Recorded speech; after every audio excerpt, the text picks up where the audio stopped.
Nazywam się Adam Koński. Urodziłem się w Kielcach 11 marca 1949 roku.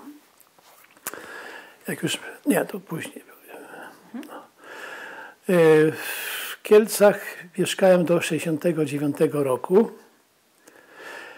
Młodość i dzieciństwo miałem piękne. Pamiętam, ojciec był krawcem, jednym z lepszych, może najlepszym, bo to małe Kielce to było wtedy 100-tysięczne miasto. Powodziło nam się dobrze. Czyli jestem tym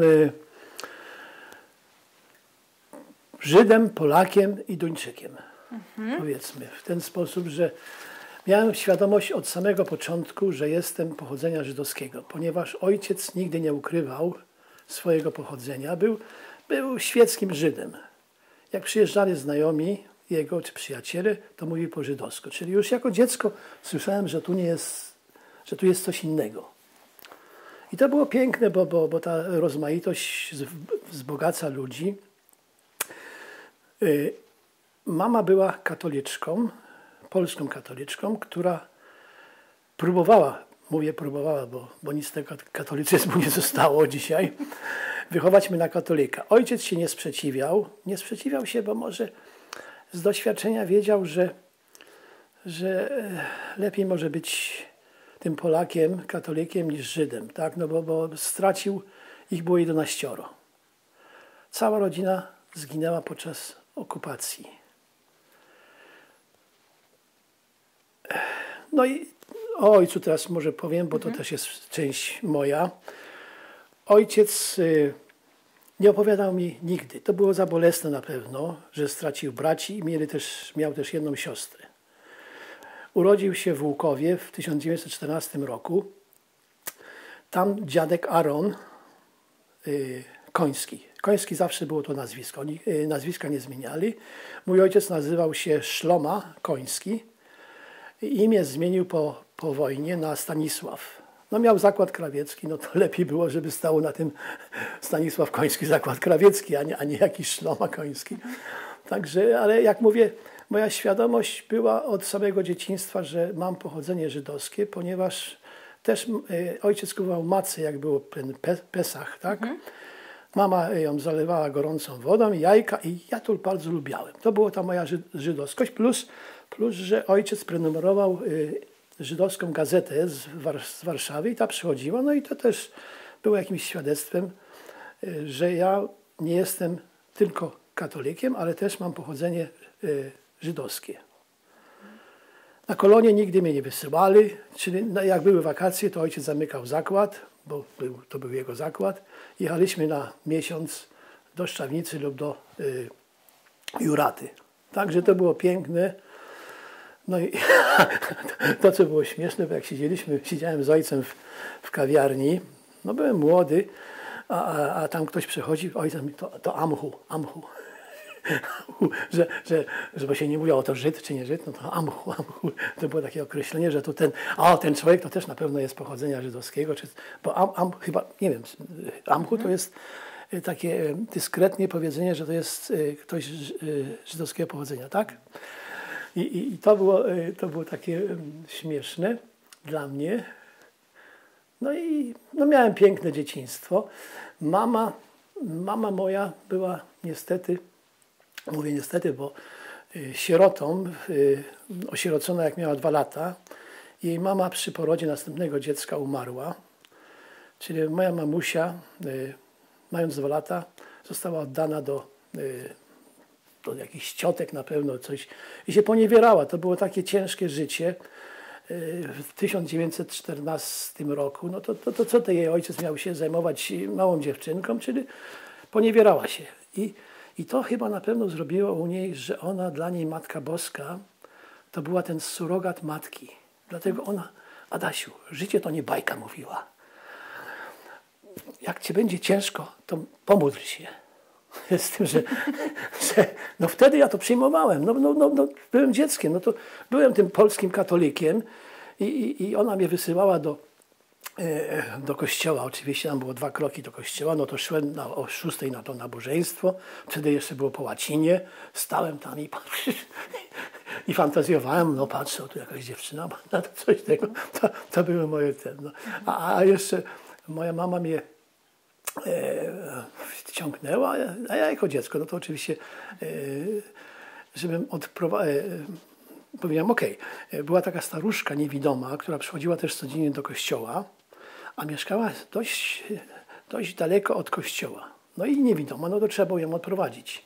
No to Adasiu, weź tą staruszkę i odprowadź. No ja byłem mały chłopczyk i z tą staruszką potem szłem główną ulicą Sienkiewicza w Kielcach, do domu ją odprowadzałem, a tu ludzie się patrzą na mnie, bo to było takie jakieś nie takie powszechne czy coś, tak? Ja powiedziałem mojej żonie, to ona by naszego syna tak nie wystawiała, bo to jak, no to jest jakiś obciąg, nie obciąg, jak to się mówi, żeby dziecko tutaj wszyscy się gapią, ale ja z perspektywy czasu patrzę, że to mnie nauczyło, żeby być obojętnym, co ludzie myślą o mnie. Jak ja szłem z tą staruszką i ktoś się na mnie gapił, no to się gapi. No i się jakoś oswoiłem i w życiu potem to obojętne, co ludzie myślą o mnie. Ja tak się ubieram jak chcę, tak chodzę, tak się zachowuję, a że to się komuś może nie podobać, no to jest ich sprawa. Jeszcze jedna sprawa u mamusi mi się podobała, że mama była taka religijna, ale to ona nie była dewotką. Ona po prostu, ta wiara ją psychicznie jej dawała jakiś... Tej matki, nie było matki, tak nie było nikogo, no, była samotna. Jakiś ciotek tego, no. I jak byliśmy... I teraz mój ojciec. Jego żydostwo to było to, że jak jechaliśmy do Warszawy, no to obowiązkowo musieliśmy iść do restauracji żydowskiej. Tam był pan Imergluk, chyba Imergluk się nazywał, który też potem był w Kopenhadze, został zatrudniony w synagodze. No i w tej żydowskiej restauracji ojciec sobie zamawiał potrawę żydowską i tam jakieś inne rzeczy, a mama moja już w Kielcach, znaczy urodziłem się w Kielcach, nie wiem czy powiedziałem, no powiedziałem tak, że mama była tak religijna, ona to robiła w Kielcach, wszędzie, ale tu żydowska restauracja, a ona wstaje i się przeżegna przed posiłkiem. I tu mówię znowu, ona mnie nauczyła bycia sobą. Jeżeli w coś wierzysz, to obojętne, wstań i zrób to. I to mi się przydało w życiu, bo ja zawsze w życiu, jak coś mi się nie podobało, to wstawałem i wychodziłem z wykładu, albo zwracałem uwagę, albo coś, bo się nie bałem. Co to nie wypada? Czy coś tam? Nie, wychodzę z tego, bo mnie oburzyli. Kiedyś wyszłem też z kościoła, bo byłem pamiętam w kościele, jak odwiedzałem Polskę i zaczął jakiś ksiądz mówić, że tam Rumunii co są, to im nie dawajcie żadnych datków. To mnie zdenerwowało, no bo jak to? To są ludzie prości, biedni, no to trzeba im dać. Wyszedłem z kościoła i potem się zdenerwowałem. I ja byłem, przepraszam, ale denerwowało mnie wszystko. Mama, mówię, dzisiaj nieposolony jest na schodach, no bo kościelny jest chory. Ja mówię, no to jak to mama? Kościelny jest chory? No to co to? To ksiądz nie może wyjść i posolić? To wszystko tak, no. Przepraszam. Także ojciec był dobrym człowiekiem. Zawsze jak byliśmy w mieście i przechodził kogoś żebraka, to dawał pieniądze. A ojciec brał mnie też na kiermasz książki. To było takie coś. A tak to po pracy szedł na brydża. To było jego po prostu jakaś taka... Ciężko pracował i szedł na brydża i to mu dawało takie... A w weekend no to też do kawiarni i tam też z kolegami. No jak tam szłem, mały Adaś szedł do tej kawiarni, to masz tutaj, idź tam, kup sobie loda. To było, jak ja patrzę, jak ja patrzę dzisiaj w Kopenhadze. Teraz to już w Polsce też jest normalne, ale kilka lat temu, jak widziałem w Kopenhadze, idę w ogrodzie, a tam 3 mężczyzn z wózkami. No to, mój Boże, no to jak? No to dawniej pamiętam, jak ja w Kielcach mieszkaliśmy na głównej ulicy, na pierwszym piętrze i ja patrzę, że tam idzie i pokazuje, mieliśmy taką pomoc domową, bo mama musiała chodzić na zakupy podszewka, nici, to wszystko wtedy stało się w kolejkach, czyli potrzebny był ktoś, kto robił obiady, kto robił tego. No i ta pani Bronia mówi: Adasiu, Jezus Maria, patrz, tu jedzie mężczyzna z wózkiem. To było w latach 50. No, czasy się zmieniły. Dzisiaj to ja mówię, jak ja widzę mężczyzn, to przeważnie się widzi mężczyzn dzisiaj z wózkami. To była takie były absurdy tego dawnych czasów i dzisiejszych czasów, gdzie dzisiaj mężczyźni, to jest normalne, że się zajmują dziećmi. Mój syn raz wziął tego mojego wnuka i na ryby pojechali razem. No ja mówię, fantastycznie, cholera. Ja mówię, ja musiałem iść do kawiarni, dostawałem jeść tam złoty, idź i już. Tak, no bo wtedy tak było. Ja nie zarzucam to mojemu ojcu, ale takie były czasy, że rodzice nie zajmowali się dzieckiem. Ale żeby tak nawiązać do tego, czyli ta moja tożsamość była Polak, katolik do czasu wyjazdu. Jest rok, jeszcze ojciec chciał emigrować w 1956 roku, jak była ta wielka fala emigracji do Izraela. Mamusia się sprzeciwiła, ponieważ bała się, że tam nie będzie mogła praktykować swojej wiary katolickiej, gdzie miała 2 kroki do kościoła w Kielcach. Ojciec się zgodził, no i zostali. Przychodzi rok 66 chyba, no to złożyli papiery na wyjazd do Izraela i już było wszystko w porządku, ale wojna 6-dniowa, no i nie można. No to dobrze, no to nic nie można było zrobić tam, w tamtym systemie. No to czekamy, jest 68 rok, no i okej. Jeździmy do Warszawy, rozmawiamy z jednymi znajomymi pochodzenia żydowskiego, z drugimi, tu wyjeżdżają, tam wyjeżdżają i ojciec się zdecydował, żeby też wyjechać. Złożyliśmy papiery i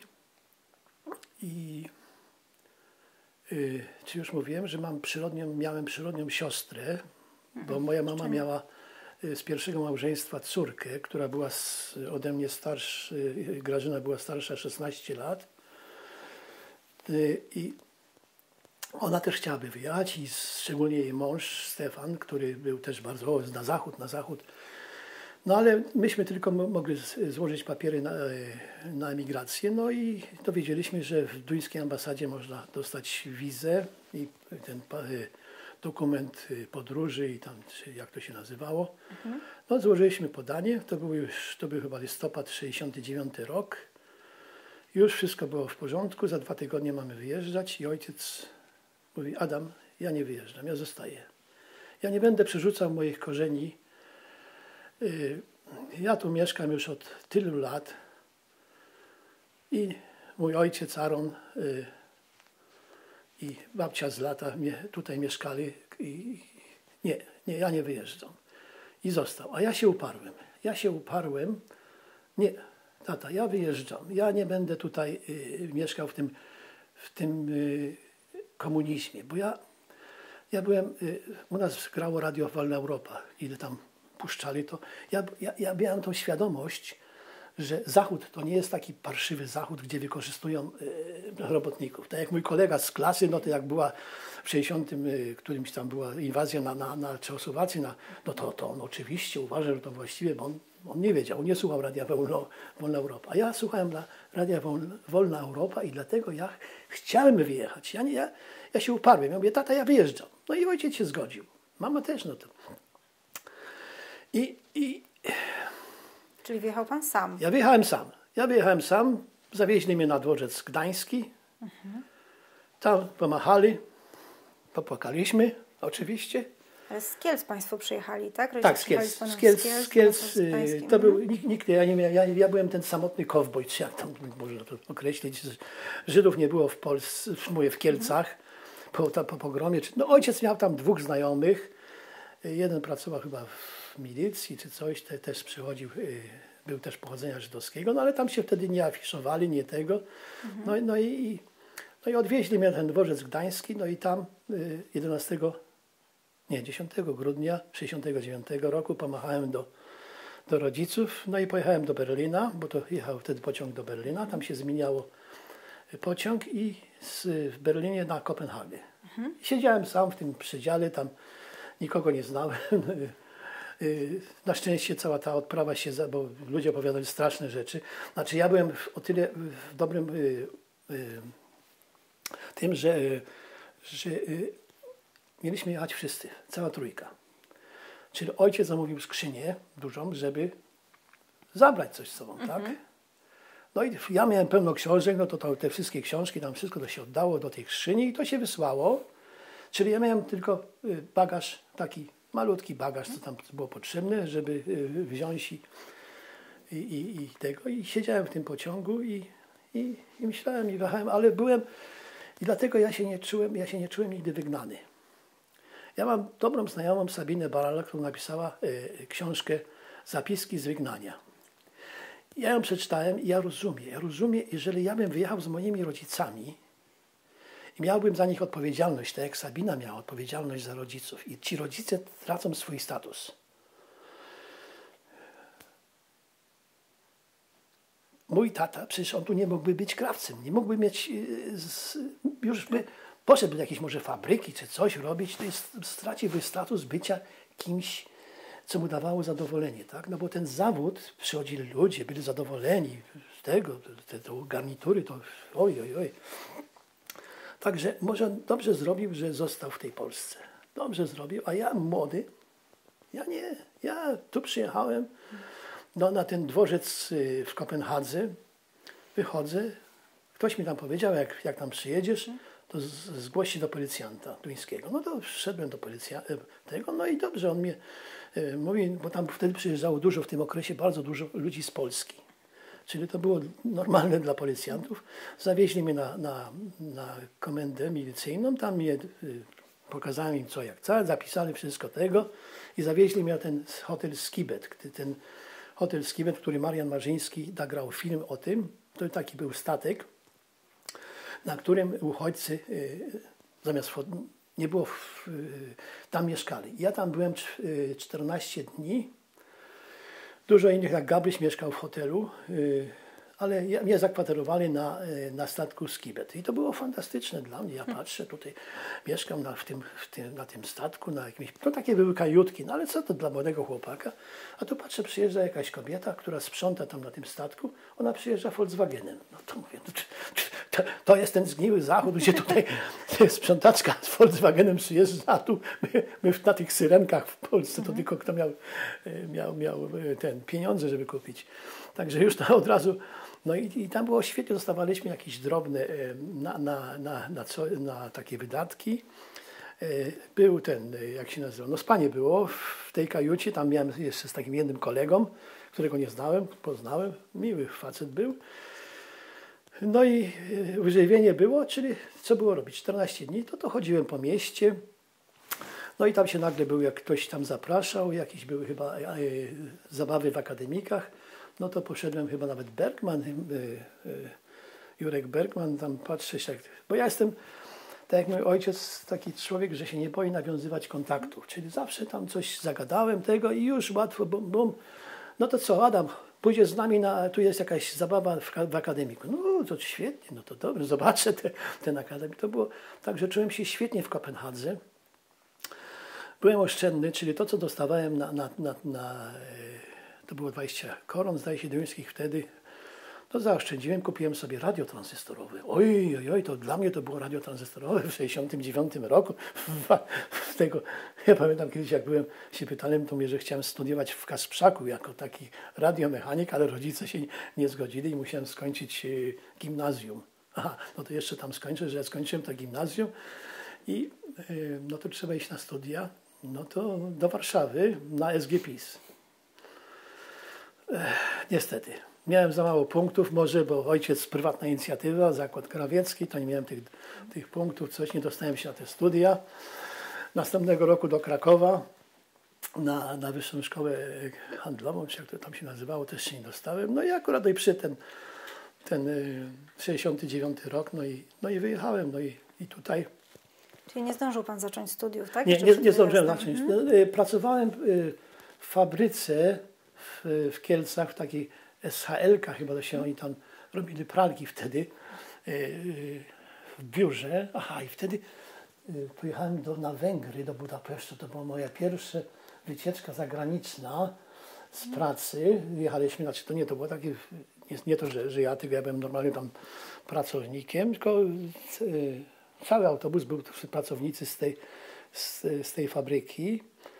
To było, a tak to nigdy nie byłem za granicą, jak mieszkając w Polsce. Także to było przeżycie, ten Budapeszt, piękny Budapeszt.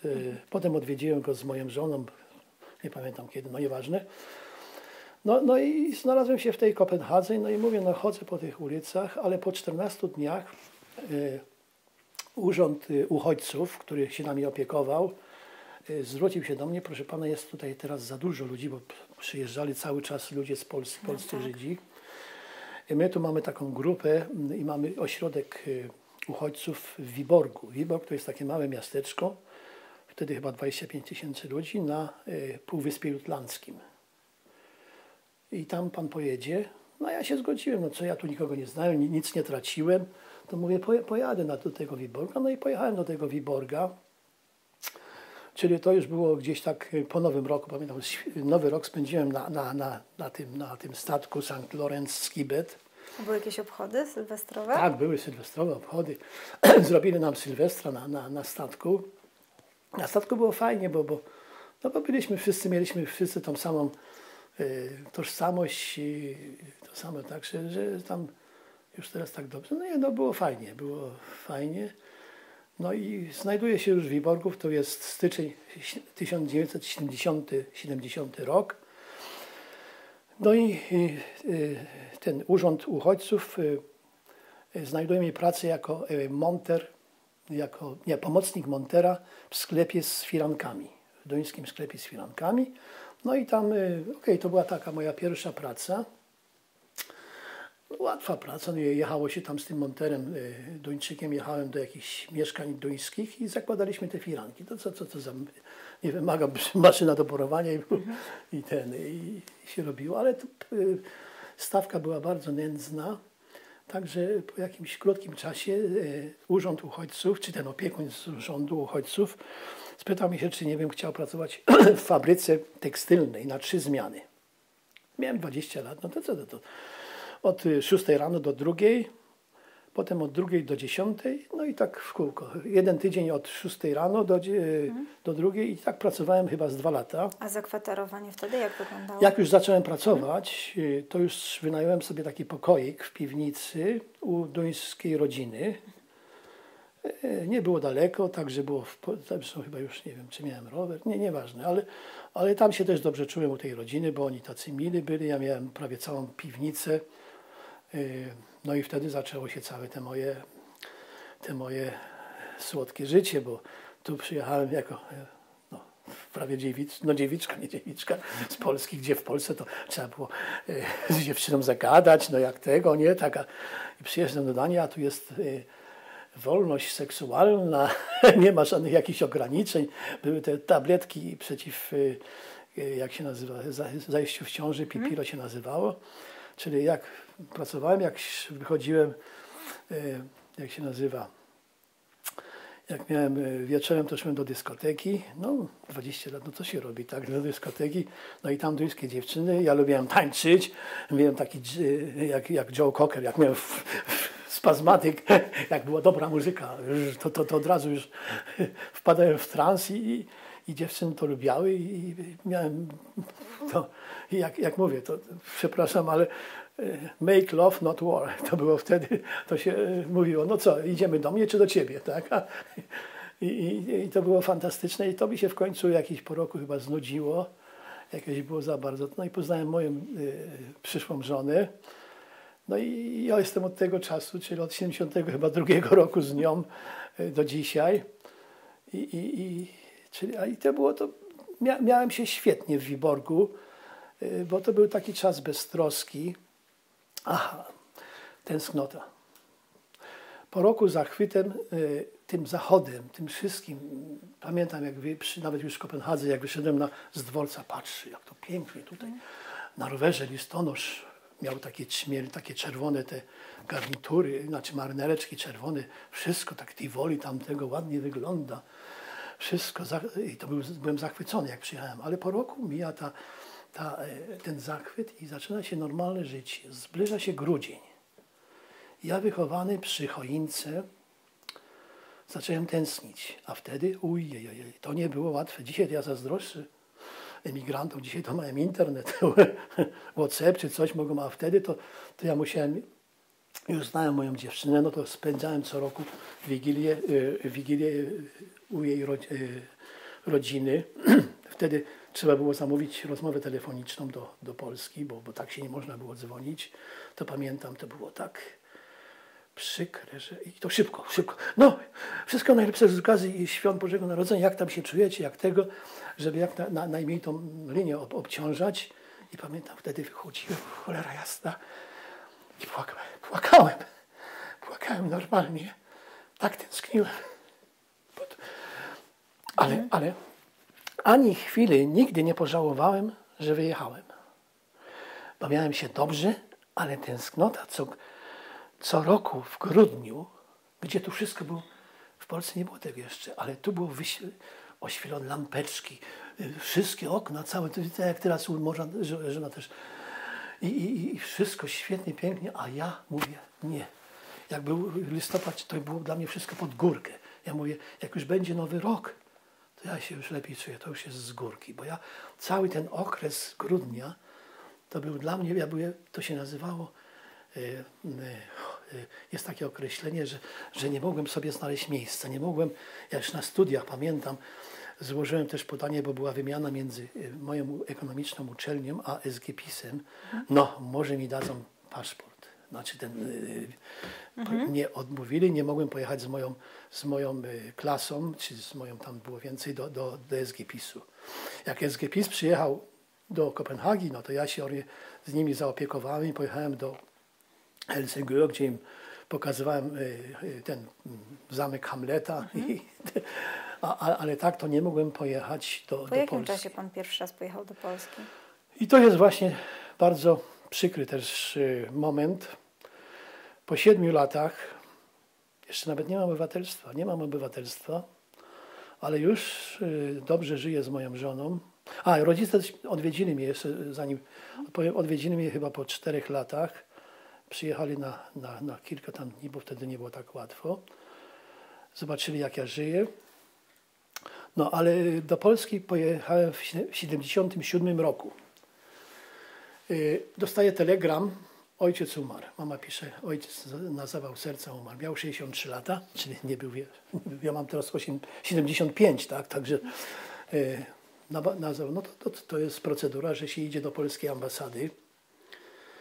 A tam tacy nieuprzejmi ludzie wszyscy, no i się prosi o tą wizę na 3 dni, bo to tylko 3 dni się dostawało na pogrzeb. No normalnie jak wtedy to nie było możliwość, żeby jechać do Polski.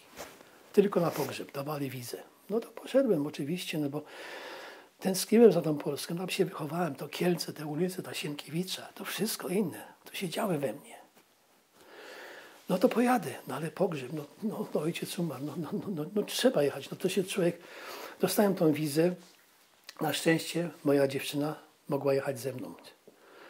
Bo ja też byłem tutaj świadomy, że niektórzy jechali do Polski i zostawali zatrzymani na przykład na granicy. Tam im coś tego o szpiegostwo, nie o to, nie tamto. Czyli jechać do Polski to nie było takie pewne, że ci tam nie zatrzymają. A ja tu mam się dobrze i tam pojadę i co mnie zatrzymają, ale psychicznie czułem się lepiej, bo mam dumkę. To jest duńska obywatelska. Jeżeli bym pojechał sam, zamkną mnie, no i co? I nikt nie wie, tak? Gdzie on jest? Kto będzie tam? Czyli ona ze mną pojechała, no i ja przyjeżdżam do tych Kielc. No i co pierwsze, Adasiu, trzeba iść. Miałem wujka, on mieszkał w Legnicy, wujek Moshe Schneisser. To był z mojej babci chyba gdzieś tam. Jego babcia i moja babcia to były, nie wiem, jakieś spokrewnione. No i on też był w Kielcach. No i ja z tym wujkiem Schneisserem do szpitala, gdzie ojciec leżał, bo był i tam musieliśmy go sami do trumny wkładać. I to był już pierwszy. Ojciec, to było straszne. No i potem to były 77 rok. Komunizm, Czyli jedziemy na cmentarz. W Kielcach nie było, w samych Kielcach nie było cmentarza żydowskiego. Zresztą ojciec był świeckim Żydem, to jemu. Zresztą tego się nie ustala, tak? Czyli został pochowany na katolickim cmentarzu, ale to samo było dla mnie straszne. Przyjeżdżamy na ten cmentarz, no i ci pracownicy cmentarza, tacy półpijani, no bo kto tam wtedy pracował w takich zawodach? Nieśli tą trumnę i tak się tego, no i zanieśliśmy tą trumnę, włożyło się ojca do tego no i to było takie straszne, ale to najstraszniejsze było, że dowiaduję się, że mogę swoją wizę przedłużyć na jeszcze kilka dni, nie te 3 dni, bo to co to jest 3 dni, tak? No i do tego urzędu, tam gdzie można przedłużyć, z moją dziewczyną oczywiście, siedzimy na korytarzu, wychodzi jakiś pracownik, no proszę pana, proszę bardzo, a pana konkubina niech tu siedzi. A skąd on wie, że to jest, ja nawet pierwszy raz chyba wtedy usłyszałem konkubina. Konkubina, no okej, no, nie mamy ślubu oczywiście, no konkubina. No no i wszedłem tam, no i on ja mówię, proszę pana, jestem tylko 3 dni, ja się tu wychowałem, ja chciałbym przedłużyć jeszcze 3 dni, bo chciałbym zobaczyć i Góry Świętokrzyskie i to i tam, no to on zaczyna mi coś tam nawijać, jakoś współpracę, nie współpracę. A ja mówię, proszę pana, ja tam już jestem 7 lat. Ja mam się dobrze tam. Ja już studiuję, ja dostaję stypendium. Ja nie będę na ten kraj coś złego mówił, czy donosił, czy tego. Nie. Nie zgodziłem się. Wyszedłem z tego pokoju, ale tak się przestraszyłem, bo mówię, co teraz, jak będę wyjeżdżał i na granicy mi podrzucą jakieś coś, no bo na granicy zawsze było, przeglądali walizkę, przeglądali wszystko i podrzucą mi tego, ale mam mam moją żonę, ona jest, no i na szczęście wróciłem szczęśliwie do Kopenhagi. Jak już żeśmy minęli tą granicę, to się czułem świetnie, to już byłem taki, o, halleluja, że już jestem na tym zachodzie, już tego. To był ten pierwszy mój raz, jak przyjechałem do Polski. To było takie przykre, że na tym cmentarzu, potem jak już kiedyś, jak już można było jeździć i też był chyba pogrzeb mojego, nie pamiętam czy mojej siostry, no to już to się zmieniło. Teraz jak już przyjechał ta limuzyna, gdzie trumny włożyliśmy i ci pracownicy, to elegancko wszystko. Teraz to już się odbywa. To jest kultura, a nie jak w latach 70. to było straszne. Czyli tak to pamiętam. Czułem się zawsze dobrze tutaj, jak przyjechałem z Polski, mówię, tutaj wszystko funkcjonuje, tu wszystko na czas jest. Czy jak jeździliśmy co roku za granicę z żoną, to tu, to tam, wraca się, to wszystko to funkcjonuje, nie ma jakiegoś chaosu, nikt mnie nie napadnie, jest zaufanie do Duńczyków, ja mogę dać klucze, jak mam coś potrzebuję, chociaż ja wszystko robię w domu sam. Ja jestem zrób to sam i to mi daje satysfakcję, ale jak czasami coś tego, no to ma się zaufanie do ludzi, daje się mi klucze, zrób to. I to jest poszanowanie, znaczy poszanowanie jest też inne. Mam takich znajomych, bo tu pracowali u sąsiada i mówię, panie Adamie, ja muszę iść do banku, tam coś i muszę się przebrać. Ja mówię, Marcin, ty się nie musisz przebrać. Jak idziesz do banku, to idź w swoim stroju. Tu nie ma takiego, że musisz zgrywać kogoś. Nie. Tutaj nie ma takiej różnicy. Tu profesor zarabia może minimalnie 2 razy tyle, co ten, co przyjeżdża po śmieci. To jest zupełnie inne stosunki. I tu się inaczej do ludzi odnosisz niż w Polsce, tak, że to ten co śmieci, to jest to śmieć, tak, czy ta kasjerka, jak pamiętam też takie jakieś podchodzenie, czyli tu jest inny stosunek do ludzi i to mi się podoba. Ja tu jestem kasjerem w naszej społeczności domków tych jednorodzinnych, nas jest 64 i ja tu nawet nie wiem, że ktoś jest profesorem czy coś, bo tutaj nikt nie chodzi i nie mówi, że jest profesor. Nie, to jest nie w takcie, tak? Każdy jest skromny, no i każdy się w jakimś stopniu, oni są mili, ale nie to, że my się odwiedzamy. Jak się człowiek wprowadzi, no to się zaprasza może kogoś pierwszy raz. Ale później to każdy ma swoje własne życie i każdy ma jakąś, nie narzuca się nikomu, ale zawsze jest pomocny. Ja mam sąsiada tutaj, dzięki Bogu, który był, znaczy żyje, ale już oczywiście jest emeryt, inżynierem, czyli jak ja tu się wprowadziłem i coś nie wiedziałem, to ja do niego szłem, mówię, Hens, to jak to się robi? To on mi zawsze pomógł, zawsze mi poradził i już mogłem coś robić. A dzisiaj to już nie mam problemu, bo ja dzisiaj to idę na YouTube, jak coś wiem, jak to się zmienia, to jak zrób to i to na YouTube i wszystko mogę sam zrobić. I co tu jeszcze wam powiedzieć? Aha. Mówił pan o studiach. Studia. Na studiach było bardzo dobrze, chociaż to też było ciężko, bo ja tą łamaną duńszczyzną, jak miałem wstać i coś tam znaczy coś powiedzieć, tak, no to już człowiek ma tą tremę, tak?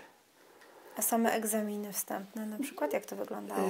No musiałem tam złożyć jakiś ekstra egzamin, bo ten maturalny coś tam nie pasował w jakimś tym chyba, ale tutaj to co ja studiowałem, to była ekonomia ogólna. To się nazywało, studiowałem cywilny ekonom. I to było krótkie studia, 3-letnie. Potem można było jeszcze iść na takie wieczorowe studia. Ale ja już skończyłem te 3-letnie, także ja się mogę tytułować cywilny ekonom, HOA to się nazywało. I to mnie zadowalało, bo jak skończyłem te studia, no to już trzeba było szukać pracy. I znalazłem taką pracę w takim biurze, gdzie zarządzała duńskimi rzeźniami. Mięsne. Pamiętam, kiedyś byłem w odwiedzinach w jednej z rzeźni z naszego biura, to mi się odechciało tej kiełbaski, czy tam inne są takie specjalne kiełbaski, czy inne, jak zobaczymy jak to... No dobra, ale to tam pracowałem chyba nie za długo, bo ja byłem taki troszeczkę, coś tam za bardzo się mieszałem i dyrektor chyba, znaczy nie dyrektor, tylko ten z oddziału tego coś mu się nie spodobało, czyli mnie zwolnili. Bo ja tam się ująłem za kimś, a to nie zawsze jest popularne u kogoś. Ja nie wiem jak się nazywa, taki co jest, każda firma ma swojego pracownika, który się za nimi wstawia u dyrekcji. Ja takim nie byłem, ale się też tam coś buntowałem, jak było coś niesprawiedliwego. No to poszedłem do takiego biura, miałem te skończone studia, to poszedłem do takiego biura Headhunter, czyli co tam szukają pracowników. No i tam mi znaleźli firmę taką rodzinną, można powiedzieć. To było import-eksport, gdzie oni sprowadzali ziemię krzemiankową z USA. Tu rozprowadzali do Carlsberga, do Hofa, do tych, gdzie piwo się wytwarza. I to się kupowało w kontenerach. I tam moja rola była, jeszcze był ten arbocel, to było do wytwarzania, czy jak się robiło ten asfalt. Czyli jak było lotnisko, to myśmy mieli duży. No i tam pracowałem 24 lata chyba. Pracowałem w tej, aż ten, ale tam byłem tam odpowiedzialny byłem księgowym. Tam było nas 7 osób chyba. Ojciec, 2 synów. No i reszta był także nas tam, była dobra praca i tam było poszanowanie. Znowu ja mówię, że jak oni mnie szanowali i to była taka mała firma i dlatego było to, że jak był Nowy Rok, czy przed Bożym Narodzeniem zaprasza się w Danii zawsze na tak zwany julefrokost, to znaczy na świąteczne posiłek, to się do restauracji czy gdzie indziej, a oni zrobili to u siebie w domu, bo to mała firma. Jak pracowałem w tej dużej firmie, gdzie mnie wyrzucili z tej, no to tam cała firma była zapraszana do restauracji, no i albo też w firmie się robiło, ale to wtedy pamiętam, to było takie, ten julefrokost to było takie polowanie na seksualnego partnera i ja byłem w tym pokoju, gdzie masz do kopiowania, jak to się nazywa, kopiarka, bo tam z dziewczyną tam poleciał i się... To były takie czasy w tamtych, że oj, Ja mówię, dlatego tu w Danii w styczniu było tyle domów do sprzedania, bo nagle żony się tego dowiadywały, że mąż był niewierny i rozwód. No, ale także ja w tej rodzinie duńskiej, gdzie pracowałem ponad tyle lat, czułem się świetnie, ponieważ ja miałem zainteresowanie komputerami. I ja, mając też komputer w domu, brałem program, który był do księgowania do domu. Ja go mogłem poprawiać, ja go mogłem udoskonalać. Czyli ja już na przykład tam poprawiałem coś, że mogę faktury wypisywać automatycznie, a nie pisać na maszynie, jak to było. Tak wtedy się robiło, że pisało się faktury na... Czyli oni byli ze mnie zadowoleni, bo ja cały czas poprawiałem coś w tym programie, a ja byłem zadowolony, że robię coś pożytecznego. I że ja mogę, jak ja mówiłem mojej mamie, że ja się kłócę z moim dyrektorem, to Adasiu, jak to może być? Nie, on jest zadowolony, że ja mu powiem coś prawdy, coś, co możemy poprawić, a nie jak tam przytakiwać. I to jest to, co ja mu kiedyś powiedziałem, bo on wchodzi do naszego biura i ten dyrektor, no to dlaczego nie zrobiliście tego? Ja mówię, powiedz, kto ma to zrobić, bo jak mówisz wy, to wy to jesteśmy wszyscy, tak? No i kto ma to tam zrobić, tak, udoskonalić czy coś, no to trzeba zawsze mu powiedzieć ktoś, to jest twój problem, że to musisz poprawić czy coś takiego. Ale czułem się świetnie i tam przeprowadzałem, ale tych dwóch braci nagle się zaczęło ze sobą zupełnie inne osobowości. Jeden był taki rozrzutny, drugi był wszędzie się wszystkiego bał. Na internet nie, bo to będzie tam konkurenci nas tego. No i tak się złożyło, że ja po prostu przez jakieś chyba pół roku pracowałem u dwóch, bo oni się roześli. Ten młodszy pracował w innej dzielnicy, tam biuro otworzył, no i tam robił tam import, eksport, te wszystkie inne tymi rzeczami. I ja pracowałem przez pierwsze 3 dni u jednego, przez 2 u drugiego i tak to szło chyba z pół roku. I w końcu ja mówię, nie, to ja się tak nie mogę. No i ten starszy się zgodził, żebym u niego pracował. No i u niego popracowałem jeszcze kilka lat.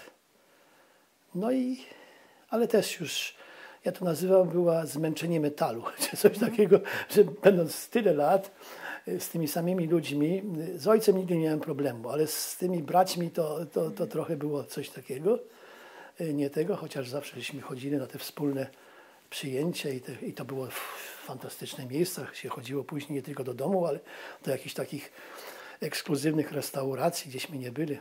Ale mnie to nie imponowało, mnie nigdy jedzenie nie imponowało. No i znalazłem te ostatnie 3 lata, znalazłem pracę, która pół godziny od stąd do Śródmieścia, czyli tam już tylko mogłem jechać rowerem, bo parking nie można było. I tam pracowałem w biurze, gdzie miałem kilkanaście, może 6 kobiet pode mną. To była firma ubezpieczeniowa. W ten sposób, w tym dziale, gdzie ja byłem, to się, ludzie dzwonili, ci, którzy poszli do sklepu, kupili nowy telewizor albo nowe jakieś elektroniczne rzeczy, czy jakieś inne, dostawali normalną gwarancję, ale pracownicy oferowali rozszerzoną gwarancję. No i tą rozszerzoną gwarancję nasza firma miała zadanie, żeby to czy zapłacili, czy nie zapłacili, to wszystko. No i to było pod moją tym. I tam pracowałem 3 lata, no i było w porządku. Niedaleko, pół godziny rowerkiem, to było dobrze, bo nawet tutaj w Danii to w zimie nie są takie, czyli nawet cały rok jechałem na rowerze, to z górki tutaj się jechało. Czyli też miałem i to, ja mówię, cholerny świat. Ja tam, to była firma, ta ostatnia moja firma ubezpieczeniowa, gdzie pracowało 3000 ludzi chyba. Nie tylko w tym miejscu, ale w różnych. I tam naczelny dyrektor, bo tam się jadło, to się nazywa chyba frokost, nie? W południe się je posiłek. Aha, tak. Taki lunch, okej, to lunch. No i tam jak żeśmy szli na ten lunch, pracownicy z biura, no to przy moim stole siedzi naczelny dyrektor. No to gdzie to w innych firmach to specjalne pomieszczenie, tu jak się nazywa, a tutaj wszyscy razem siedzą i rozmawiają sobie i nie ma. To była ta równość. I pamiętam wtedy jeszcze, byłem zachwycony tą całą mentalnością. U nas to biuro lotnicze SAS. Wtedy był dyrektor, Carlson chyba się nazywał, i on wprowadził takie specjalne seminaria czy coś dla swoich pracowników, gdzie pouczał ich, że nawet ta sprzątaczka, która przychodzi do ciebie do biura, to jest ważny człowiek. Tak ważne jest, żeby ją poklepać, żeby ona czuła się, że ona jest potrzebna. No bo co zrobisz, jak ona nie przyjdzie, tak? I ta cała mentalność tak mnie to zachwycała tutaj w Danii, że jak mój kolega przyjeżdżał tutaj do mnie z Polski, który się dorobił dużej firmy, to ja mówię, Rysiu, jak masz nowego pracownika, to pamiętaj, szanuj to, bo jak on od ciebie odejdzie i będziesz musiał mieć nowego pracownika, to cię kosztuje nauczenie tego pracownika tego, co on ma robić, tak? A jak masz, to tu w Danii ten szacunek dla pracowników jest szalenie duży. Także to mi się podoba. No, a co tu jeszcze? Aha. O mojej mamusi mówiłem, o tacie, a mama zarzucała zawsze mojemu tacie, że się afiszuje, że jest Żydem. Bo ojciec nie miał rodziny, jak mówiłem, wszyscy zginęli, ale mama go ukrywała podczas wojny. Ale miał właśnie dużo polskich przyjaciół. I jeździliśmy zawsze do Warszawy, jak były jakieś wesela tych dzieci, tych rodzin. No i jak tam w tym towarzystwie, gdzie jest pełno rozmaitych ludzi, tak? Jedni znajomi, drudzy to i tam, to mój tata, jak siedział przy tym stole rozmowny, zawsze gdzieś w jakimś stopniu napomknął, że jest Żydem. A mama była oburzona. Po co ty się afiszujesz, że jesteś Żydem? Że to było to afiszowanie właśnie. Znaczy, ale nie, ja sobie tak myślałem, że może on chciał uniknąć tych kawałów przykrych, bo było czasami, jesteś w takim towarzystwie ludzi i te Żydki, to tamto, a tak to jak się ktoś dowiedział, że on jest pochodzenia żydowskiego, no to nie mówił jakichś nieprzyjemnych rzeczy. I to było kogo trzymało, tak? No i zabrał mnie do teatru żydowskiego. O, to było jeszcze tak, ja może tak skakam, ale w tym roku byłem na festiwalu Warszawa Singera i była wycieczka po Warszawie, fantastyczna wycieczka. No i była też wycieczka, gdzie był dawniej teatr żydowski. No ja mówię, że tutaj pamiętam, jak byłem, nie dzieckiem, no może byłem takim nastolatkiem, jak ojciec mnie zabrał do teatru żydowskiego, widzieliśmy Idę Kamińską. To było też dla mnie przeżycie. Już tego teatru zburzyli, to w innym miejscu jest. Tak. Także, że to było, ojciec był bardzo towarzyski i nie wstydził się. Znaczy, wszędzie mówił, że jest pochodzenia żydowskiego, ale to może dlatego, żeby uniknąć od tego, że te jakieś głupie kawały o Żydach. Także ja miałem tą świadomość, bo wiem, że jestem teraz, jak słucham, czy jak rozmawiam, że przyjechali tu ludzie mojego pokolenia, że nawet nie wiedzieli, że są Żydami, bo rodzice to ukrywali. Ukrywali, no bo lepiej, no po co mają to wiedzieć, żeby ich tam ktoś... Ja miałem na tyle szczęśliwy byłem, że w Kielcach nikt nie wiedział, że jestem Żydem. No, może wiedzieli, ale ja nigdy nie słyszałem ty Żydku. Gdzie w mojej klasie jednego nazywali Żydek. On miał samotną matkę. Być może jego ojciec był Żydem, nie wiem. Wtedy mnie to nie obchodziło, nie dopytywałem, że to się nie rozmawiało o tym. Bardzo fajny chłopak. Także moje żydostwo to czasami jestem, nie lubię słowa zazdrosny, ale jak słyszę moich znajomych tutaj, jak opowiadają o swoich koloniach, albo jak byli w Aszkelonie na tych różnych zjazdach, no to zazdroszczę im. A ja wtedy nie jeździłem, bo nie czułem się jeszcze taki raz, a drugi raz moja żona pracowała jako pielęgniarka wtedy i urlop nie mogła wziąć akurat w tym okresie, gdzie były te zjazdy w Aszkelonie. W końcu się zgodziłem, już chciałem jechać do tego Aszkelonu teraz 2 czy 3 lata temu, ale przyszła korona i nic nie wyszło. No. Także nigdy nie byłem i jak patrzę na te zdjęcia, jak widzę, jak oni się spotykają. Jedni z Łodzi, drugi z Warszawy. A ja nie mam nikogo z Kielc. Ale jestem na tyle szczęśliwy, że jestem otwarty i ja nie mam problemu z nawiązywaniem kontaktów. Jak tu przyjechałem, to dopiero po tych 3 latach, no to pierwsze lata to było dom, to było to, wychowanie dzieci, to tam się nie angażowałem. Ale później jak już tak tego, no to zacząłem chodzić do tej naszego społeczności polsko-żydowskiej w Kopenhadze. Tak. I czuję, że ja tu się dobrze czuję. A o tym jeszcze nie mówiłem. Że jak gdzieś, to było chyba po 60 było, że jestem zaproszony na koncert muzyki klezmerowej. Przyjechał z Polski taki, on miał niemieckie nazwisko, jeszcze tutaj nie pamiętam, i był no nie wiem, Polak chyba, bo w Polsce mieszka.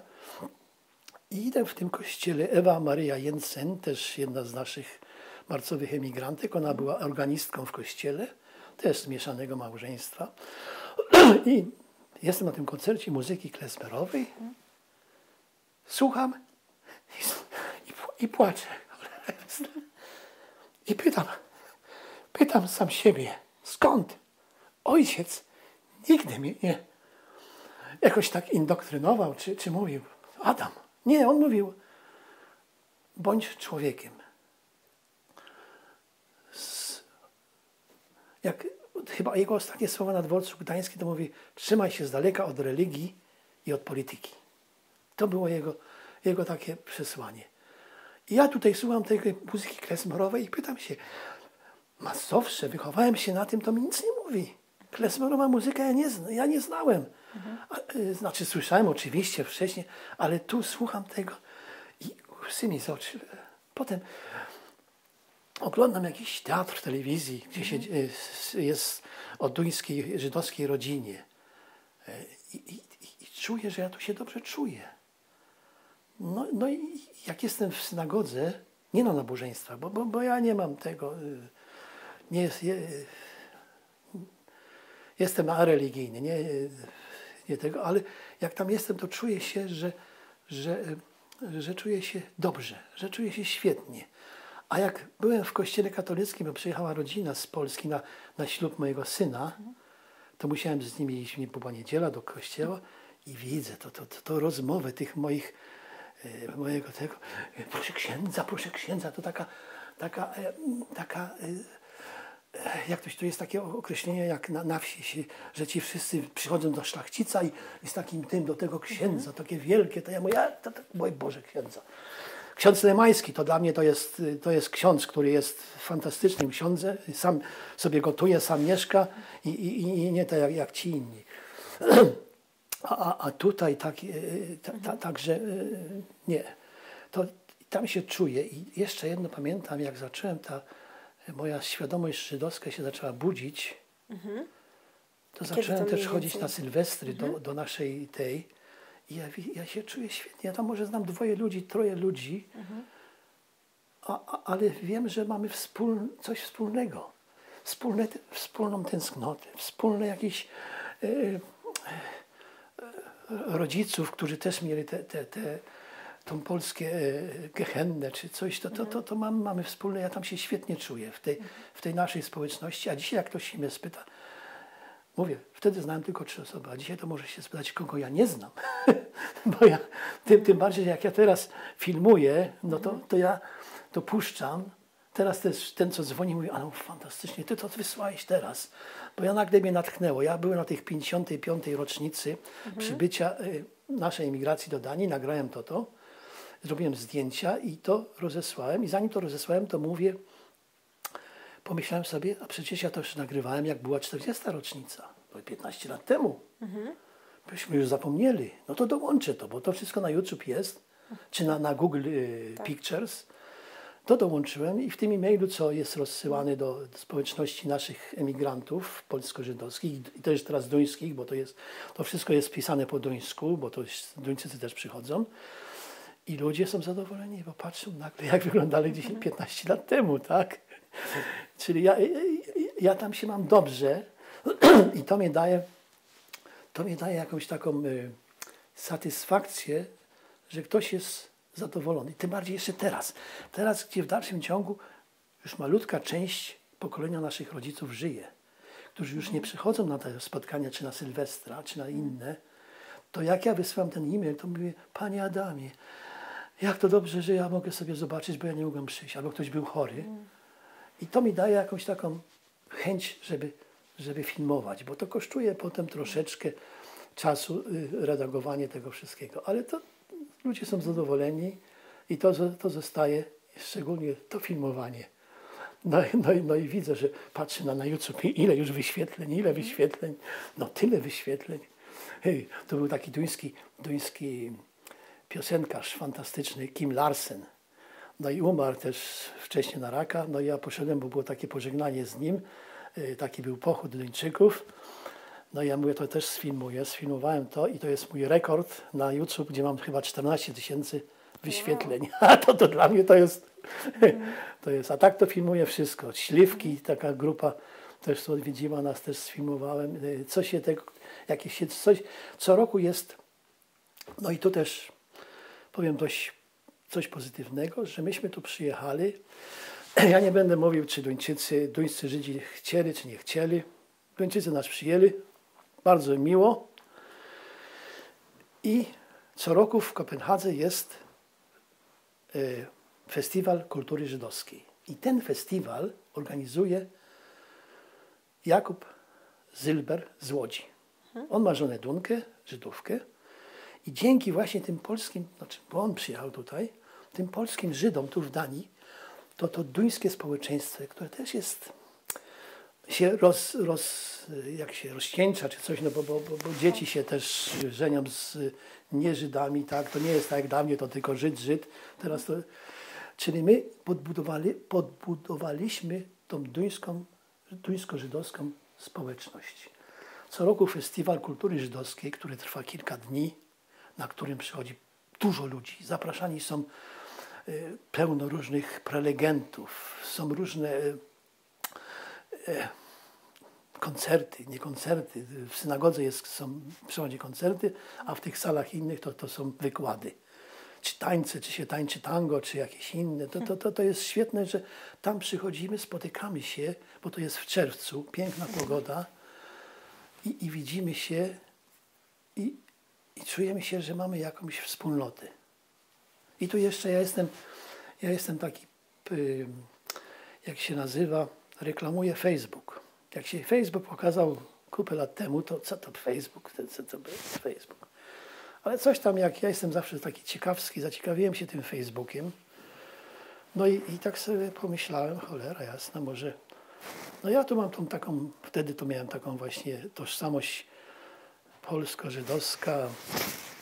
Kogo tu interesuje ksiądz Lemański w Danii? Bo tam mnie fascynował wtedy na początku ksiądz Lemański, który raz w miesiącu jeździ do Treblinki i się modli za Żydów. A jak są obchody w Jedwabnym, to też tam jedzie. I to mnie naprawdę fascynowało. Ja spotkałem, nie wiem, nie powtarzam się, bo porozmawiałem, że przez Facebook poznałem ludzi, którzy znają księdza Lemańskiego i byłem w Warszawie i mówię, Adam, przyjedź tu, dzisiaj u mnie jest ksiądz Lemański. No to pojechałem, tam było chyba z 20 km za Warszawą, no i jestem, ksiądz Lemański, to porozmawiałem, zrobiłem sobie zdjęcie z księdzem Lemańskim, ale tego człowieka szanuję, bo to jest pasterz, to jest człowiek, który naprawdę jest fantastycznym człowiekiem, a nie te pampy, które się ustroją w te jakieś takie, to mnie tak denerwuje. Ja mówię, jak ja tu idę na Paradę Równości w Kopenhadze, to ja widzę rodziny, niektóre w paradzie są, ale które są z dziećmi i pokazują, że jest też miejsce dla innych ludzi, którzy mają inną orientację. No i dlaczego nie? Że tak się człowiek urodził, a nie jakiś tam, jak Jędraszewski mówi, to jest tęczowa zaraza, no ja dostaję, nie wiem, ja mam przeczulony jestem na te sprawy, że się robi z czegoś nic. Nic się. Nie wiem, jak już mówię o tym, teraz będę musiał uważać, żeby mi powiedział coś, że zastanawiam się czasami, bo mnie boli ten polski antysemityzm. Z tym, że zaraz, kiedyś słyszałem piękne powiedzenie. Jak ktoś się pyta, czy w Polsce jest antysemityzm, to się mówi nie. Ale czy w Polsce są antysemici, to tak. No bo jest różnica pomiędzy społeczeństwem całym, a jednostkami. Czyli są na pewno niektóre jednostki, tak samo jak w Danii, są też antysemici. To są też w Polsce, ale że wszyscy są, to nie. No i ja mówię, że oj, coś mi tutaj, chciałem coś powiedzieć o tym polskim. Aha, ja jestem taki wiejski filozof, można powiedzieć, bo mnie boli, jak przyjeżdżam do Polski i słyszę tą pogardę dla innych narodowości, o te ruskie, o te czarnuchy, Obama, asfalt, czy coś, jak byłem w Polsce. To mnie boli, bo to jak to może być, żeby innego człowieka poniżać, mówić tak, nie, o te Żydki, czy coś innego. I zastanawiam się, skąd to się bierze. I tak filozofując, wychowany byłem w tej wiarze katolickiej, gdzie cały czas człowiek czuł się niedoskonały. No bo grzeszył, no bo chłopcy onanizowali się. Jak to? No to przecież do piekła. Albo oślepną. Wtedy się mówiło, oślepniesz, jak się onanizujesz. No to cały czas był człowiek, odbierało mu się tą wartość siebie. Tą, że jesteś niczym. Jeszcze moja mama mówiła to, co było, mi się nie podobało. Adasiu, patrz, Pan Jezus tu na krzyżu, On umarł za twoje grzechy. Ja mówię, mamo, na moje grzechy 2000 lat przed moim urodzeniem, co ja mam być winny? Nie mogłem się z tym pogodzić. Mama była fantastyczna, zabierała mnie do biblioteki, chodziła, czytała mi baśnie Andersena, ale pod tym względem, Adasiu, On za twoje grzechy umarł, za moje grzechy. I tu się mówi w tej wierze katolickiej, jak ja teraz czytam artykuły, czasami tam zaglądam na temat.pl, to jest taka strona, która jest pod mój światopogląd, i czytam artykuły, że wyszła książka kobiety, która dzisiaj jest dorosła, napisała, jak szła do pierwszej komunii i ksiądz się pytał jej, czy ona się dotyka w intymnych miejscach. No i taka dziewczynka w 8 lat, no to co, przecież nie opowiada co rodzicom, ona w to sobie i czuje się jakaś taka grzeszna. I ja mówię, te wyimaginowane grzechy to robią to, że ludzie muszą znaleźć kogoś, kto jest może gorszy od nich. Jak już są bardziej dorośli, no to ja nie jestem taki zły, że ja grzesznik. Teraz dzisiaj czytałem chyba jakiś, że on jest na emeryturze, arcybiskup Jędraszewski wygłaszał coś, no bo jest pierwsza niedziela Adwentu, straszne rzeczy, no bo religii nie będą uczyć, no i tam jakieś jeszcze inne. I cały czas rozbudza tą jakąś taką... Nie, ja tego nie mogę, przepraszam bardzo, jeżeli ktoś... Jasne. Ja znam dobrych katolików, moja mama była fantastyczną katoliczką, u niej było miłość bliźniego. Ona mówiła mi, Adasiu, prawdziwą wiarę poznaje się po owocach. I ja mówię czasami, jak jestem zły, to mówię moim polskim, którzy chcą mnie...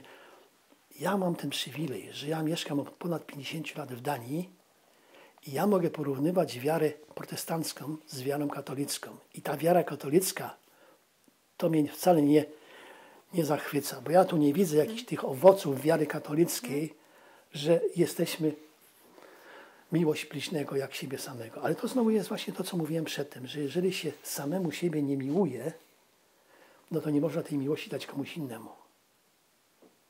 Dlatego jest tyle ludzi, tyle rasistów, czy jacyś tam rasiści w Polsce, czy inni, no bo mają tego, że cały czas czułem się grzesznikami i no, dobra, i to ja tak już mówię, już nawet nie wiem, czy coś Panie Adamie, a wracając do tej społeczności tutaj, tak. Dużo was jest, często się spotykacie, może pan coś więcej o tym Często. opowiedzieć? Jest nas sporo, na tyle, że no teraz jest problem, bo była korona, to nie było tego Sylwestra i teraz nagle też mamy problemy, bo przyjechało tutaj tyle Palestyńczyków. To, co jeszcze powiem nadmienię, że nie wiem, czy to już było 30 lat temu, mieliśmy, wtedy był naszym rabinem, był Bent Melchior, który też podczas wojny musiał uciekać do Szwecji, bo był duńskim Żydem.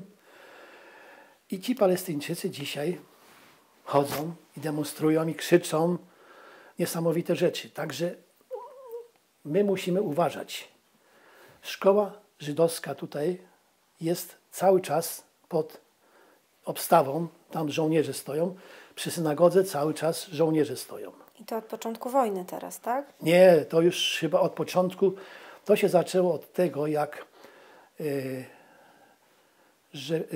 był tak zwany ta bar micwa w synagodze i stał wartownik przed wejściem do synagogi, tam jest brama, nie można wejść normalnie i został zastrzelony przez Pakistańczyka. A w którym to mogło być roku? To już może minęło z 5 lat temu, może coś takiego. I od tego czasu gmina zażyczyła sobie, żeby była jakaś czyli są zawsze jacyś żołnierze są przeważnie, czyli jak my się spotykamy, to nasza społeczność musi ustalić, czy jest jakaś ekstra załoga tych, którzy nas pilnują, znaczy opiekują się, znaczy nie opiekują, ale w razie czego jak tego. Także spotykamy się, jak są jakieś, teraz była ta okazja, 55. rocznica przyjazdu. Jak co roku przez te 7-8 dni jest Festiwal Kultury Żydowskiej. Jacek i Jety Zylber organizują też koncerty w synagodze, czyli tam też idziemy na koncerty jakieś. Jeszcze seminaria. Na przykład niedawno nawet był też wycieczka do muzeum, bo jest jakiś Van Gogh, wystawa Van Gogha. Także spotykamy się dość często. To nie można narzekać, że się... Teraz była też festiwal filmów żydowskich i będzie też właśnie ten film, o którym się głośno teraz mówi, który to się nazywa o tych dwóch Amerykaninów, którzy przyjeżdżają do... Ból. Tak, prawdziwy ból. Ja już zakupiłem bilet, bo chcę być pewny. I to też anonsowała nasza gmina, że jest ten film i są też jakieś inne spotkania. Czyli spotykamy się bardzo często i to jak komuś ktoś pasuje jakiś wykład, no to idzie na ten wykład albo na jakieś spotkanie, albo na festiwal filmów zorganizowany. A spotykacie się Państwo w jakimś stałym miejscu, czy to tak? Znaczy zawsze tam mamy właśnie przy synagodze dawniej to był dom starców. Kupę lat temu był dom starców i oni przerobili na takie sale wykładowe. Czyli tam jest biblioteka, na drugim piętrze, na parterze jest sala filmowa, czyli tam też filmy puszczają. I to też Jacek Zylber przeważnie robi ze swoją, to się nazywa Whisky and Film. Czyli jesteśmy tam zaproszeni. Kosztuje tam chyba 50-60 koron. To się płaci, za film się płaci. A normalnie na inne to mamy za darmo, członkowie mają za darmo. No i możemy oglądać różne filmy i spotykać się i rozmawiać. Także jest bardzo taka, człowiek nie czuje się osamotniony. Członkowie to jest jakoś sformalizowane, prawda? To znaczy ja jestem członkiem tego, co się nazywa u nas Sissy Coordination, czyli to, co dla mnie się nazywało, jakśmy tu przyjechali, to mieliśmy po 20 lat, to była koordynacja dla młodzieży żydowskiej. Teraz ten słowo po angielsku J, czy jak po angielsku młodzież, żeśmy z tego. I to jest ta organizacja, która nas zrzesza i która po prostu organizuje jakieś Sylwester, spotkanie, jak ktoś zaprasza się, czy jak przyjeżdża jakiś na przykład z Muzeum Polin, jak dawny dyrektor, jak on się nazywał? Jacek Stola? Tak, on też tutaj był i też miał wykład. Takie rzeczy to oni organizują, także dość często to jest, często nawet można powiedzieć. Czyli w tłumaczeniu ta organizacja nazywa się po prostu Młodzież Żydowska, tak? Cały czas? Tak się nazywała na początku, a teraz się nazywa Coordination Committee. Coordination Committee. Okay. Nie wiem skąd oni to wzięli, ale i to, co mnie cieszy, że już od nie wiem ilu lat już jest kobieta. Henia Wrażda, też z naszej emigracji, jest przewodniczącą tej organizacji. Dawniej byli mężczyźni, ale coś tam zawsze nie wychodziło i minął rok. No i nowy przewodniczący, a teraz Henia Wrażda już jest od kupy lat tą przewodniczącą i jest bardzo dobrze to kieruje i świetnie to nam idzie i ja ją lubię, bo ja zawsze, znaczy te moje filmy, to tak się robi, że ja to nagrywam, redaguję i przesyłam do niej. A ona to ma listę e-mailową i do tych wszystkich członków. Oprócz tego ja mam też swoją własną, prywatną listę, bo nie wszyscy ludzie otrzymują e-maile z tej Coordination Committee, bo może nie chcą za dużo czy coś. Ja to też tam rozsyłam. Także moje e-maile są też rozsyłane do dużej ilości ludzi. A to są polscy Żydzi tylko, czy to jest taka bardziej międzynarodowa społeczeństwo? Nie, są duńscy. Znaczy, tu mamy też, to co teraz wszystko jest i co ja na przykład teraz rozesłałem, to co było ta 55. rocznica przyjazdu, no to było po duńsku. To było po duńsku i to były, szkoda, że nie rozumiecie po duńsku, bo tam przemawiał dawny, on teraz kilka dni temu, bo już na emeryturze, już staruszek jest prawie, przemawiał, Goldstein się nazywa i mówił o tej właśnie, bo to było to spotkanie z okazji 55. rocznicy przyjazdu i mówił, że ta nasza emigracja to była najlepsza emigracja.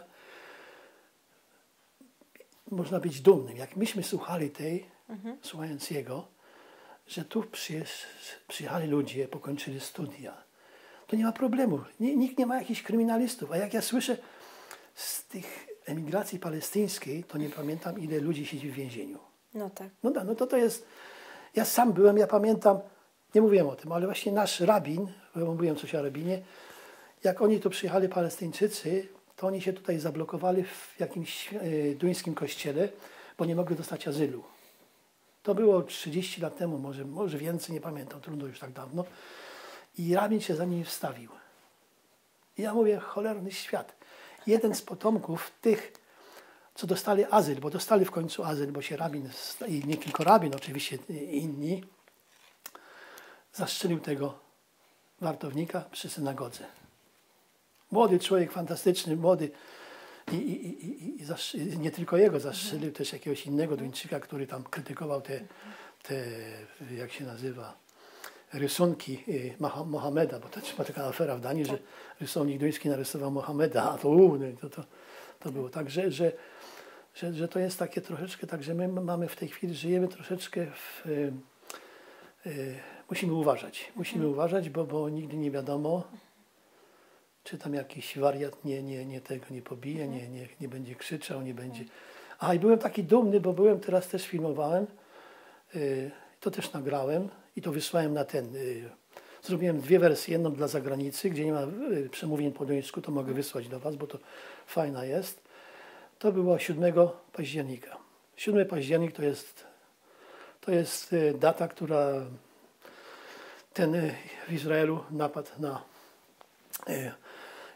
I tu w Danii jeden z duńskich Żydów zorganizował taki wiec poparcia w parku, czy na Placu Izraelskim. To się nazywa Plac Izraelski tutaj. Już się nazywa, od przyjazdu jest taki Plac Izraelski. No ja to też sfilmowałem, zrobiłem 2 wersje, jedną wam mogę przysłać. I tam byłem dumny, że przyszło tyle Duńczyków. I potem poszliśmy wszyscy do synagogi i to szli wszyscy z flagami żydowskimi Izraela. I to było, bo tak normalnie to człowiek nie może wyjść z flagą Izraela albo chodzić z jarmułką tutaj na tym, chociaż nasz rabin, młody rabin obecny, chodzi chyba z jarmułką, ale ja nie wiem, on ryzykuje coś, że nie wiem, czy zasłania może mimo wszystko obecnie, już teraz potem. Także 7 października to było bardzo przyjemne spotkanie, gdzieśmy wszyscy się... I to przykro mi, ale powiem, że nie widziałem dużo z naszej migracji. Bo ludzie już się boją. Widziałem pełno Duńczyków. W synagodze tak, w synagodze byli, bo tam już się wchodzi, jest bezpieczeństwo, ale iść do jakiegoś parku na otwartym powietrzu, ja sam jak sobie pomyślałem, no idę, cholera jasna, ale nie wiadomo, bo nagle ktoś rzuci coś, jakąś petardę albo cholera i przychodzę tam, patrzę, a tam tyle Duńczyków. I flagi izraelskiej. Poczułem się i filmuję, z tego chodzę, wszędzie filmuję. I było fantastycznie. Było fantastycznie i byłem dumny z Duńczyków, że naprawdę tak poparli tą manifestację poparcia dla Izraela. Także, Chciałam jeszcze wrócić do rocznic. Zaczęliśmy mówić właśnie o społeczności i też wcześniej rozmawialiśmy o rocznicach przyjazdu. Czy mógł Pan coś więcej nam powiedzieć? Jak w ogóle wyglądają takie obchody? Mamy dwie rocznice. Jest rocznica przyjazdu. To jest taka, jak teraz była. Jest rocznica założenia CISY, tego Coordination Committee. I to się robi taki jubileusz. Na przykład zaprasza się, bo dużo na przykład Ania Gwóźdź, która was tutaj podwiozła, ona gra na skrzypkach. Tak. Okej. No nie, tu nie ma. Był też Bilet się nazywał, on jeszcze żyje, też grał na skrzypkach, czyli zaprasza się ludzi, którzy pracowali w tuńskich filharmoniach na takie jubileusz założenia Coordination, czy jakaś rocznica przyjazdu do Danii. Czyli my się spotykamy, jedna z tych takich, no, ta ostatnia była taka skromna w ten sposób, że była tylko, to się nazwali ją recepcja. Czyli był poprzedni rabin, który przemawiał, jego jakieś takie wspomnienia o tym, jak myśmy tu przyjechali do Danii, jak on też był wtedy młodziutki, jak też zaprosił jakichś polskich Żydów do siebie, do mieszkania. Potem był ten przewodniczący gminy, starszy, który mówił, że ta emigracja polskich Żydów to była naprawdę udana emigracja. Potem no, Ania Gwóźdź grała i tam, jeszcze był dyrektor Muzeum Żydowskiego w Kopenhadze. On też tam miał dość długie przemówienie, a potem już była taka recepcja, gdzie było winko, no i rozmowy. I z tego jest dużo zdjęć zrobiłem. I teraz, nie wiem, coś odkryłem, że dawniej to miałem znać takie coś, że jak kładłem album zdjęć z takich uroczystości, to nie wiedziałem, kto ogląda czy coś. A teraz pierwszy raz widzę, jak położyłem ten album na Google Pictures, to nagle bez przerwy wyskakuje, że Aneta czy tam jakaś Maryja dołączyła do tego, czyli coś może, albo w Google poprawili, że w Google Pictures mogę widzieć, że nagle widziało 15, 20 czy 25 osób ten album, czy jakiś inny album mój, który ja położyłem. Tak. Czyli jak pani się pyta o te, są bardzo teraz skromniejsze, a dawniej były zawsze przyjęcia, że była orkiestra, że były taniec, że było jakieś śpiewanie, tańczenie zawsze jak się szło w ten izraelski taniec, gdzie mamy też taką duńską Żydówkę, która w dalszym ciągu chyba ma jakieś takie kursy tańca żydowskiego. Także, że jest, no jest, zawsze coś jest. Zawsze można gdzieś iść i do muzeum, na jakąś wystawę jakiegoś malarza, czy do kina na film. A termin obchodów? Bo też chciałam zapytać, w jaki sposób Państwo wybrali konkretną datę? No bo myśmy zaczęli tutaj przyjeżdżać w ten październik, listopad, grudzień to był chyba największy ten okres przyjazdu, bo to nie wszyscy przyjechali na raz, tak? No właśnie. Bo wtedy się tam, ja przyjechałem dopiero tego 11 grudnia byłem w Kopenhadze, tak? A przede mną już było dość sporo ludzi. No, mówię o tym, że mnie wysłali do Wiborga tam, bo to było za dużo, tak? Tam też było nas dużo i potem to nie tylko w Wiborgu, też było w innych miejscowościach w Danii porozsyłali, bo było nas tak dużo. A tu trzeba jakoś tak, nikt nie wyjechał w marcu 68, tak? No Mówi się o marcowych emigrantach, ale to dopiero się odbywało tak stopniowo i do chyba 73 roku, nie pamiętam już do którego też przyjeżdżali ludzie. Także, że tutaj mamy i poznałem, pamiętam na początku byłem też fajny, bo przypadkiem poznałem Mariana Lichtmana, a dla mnie to ja w Polsce, trubadurzy tego, ja taki muzyką, tu przyjeżdża Marian Lichtman, no to pojechałem po niego moim skuterem, wtedy miałem chyba skuter, mówię, Marian, chodź, zawiozę ci tutaj do dyskoteki, pokażę ci jak tu się ludzie, co grają, co tego. Także, że poznałem Mariana wtedy. No i tak to przyjeżdżają ludzie, był to Jan Tomasz Gross. To jeszcze powiem coś takiego, że wyjeżdżając z Polski w 1969 roku, moja świadomość była taka, że wszyscy moi wujkowie byli na pewno zamordowani przez hitlerowców. Ale gdy przeczytałem Strach Jana Tomasza Grossa, to sobie pomyślałem, a może też jacyś Polacy zamordowali moich wujków. No ale co ja z tym mam zrobić? Ja nie mówiłem o tym, że o tym ślubie mojego syna nie mówiłem. Jak mój syn, mój młodszy syn żyje bez ślubu. Skakam cały czas, ale powiązuję. Dawniej się mówiło, to śmieszne było, jak ja nie miałem ślubu też pierwsze, bo chciałem mieć stypendium, było większe, tego to się żyło po polsku. Żyło po polsku, mówi się, w Danii.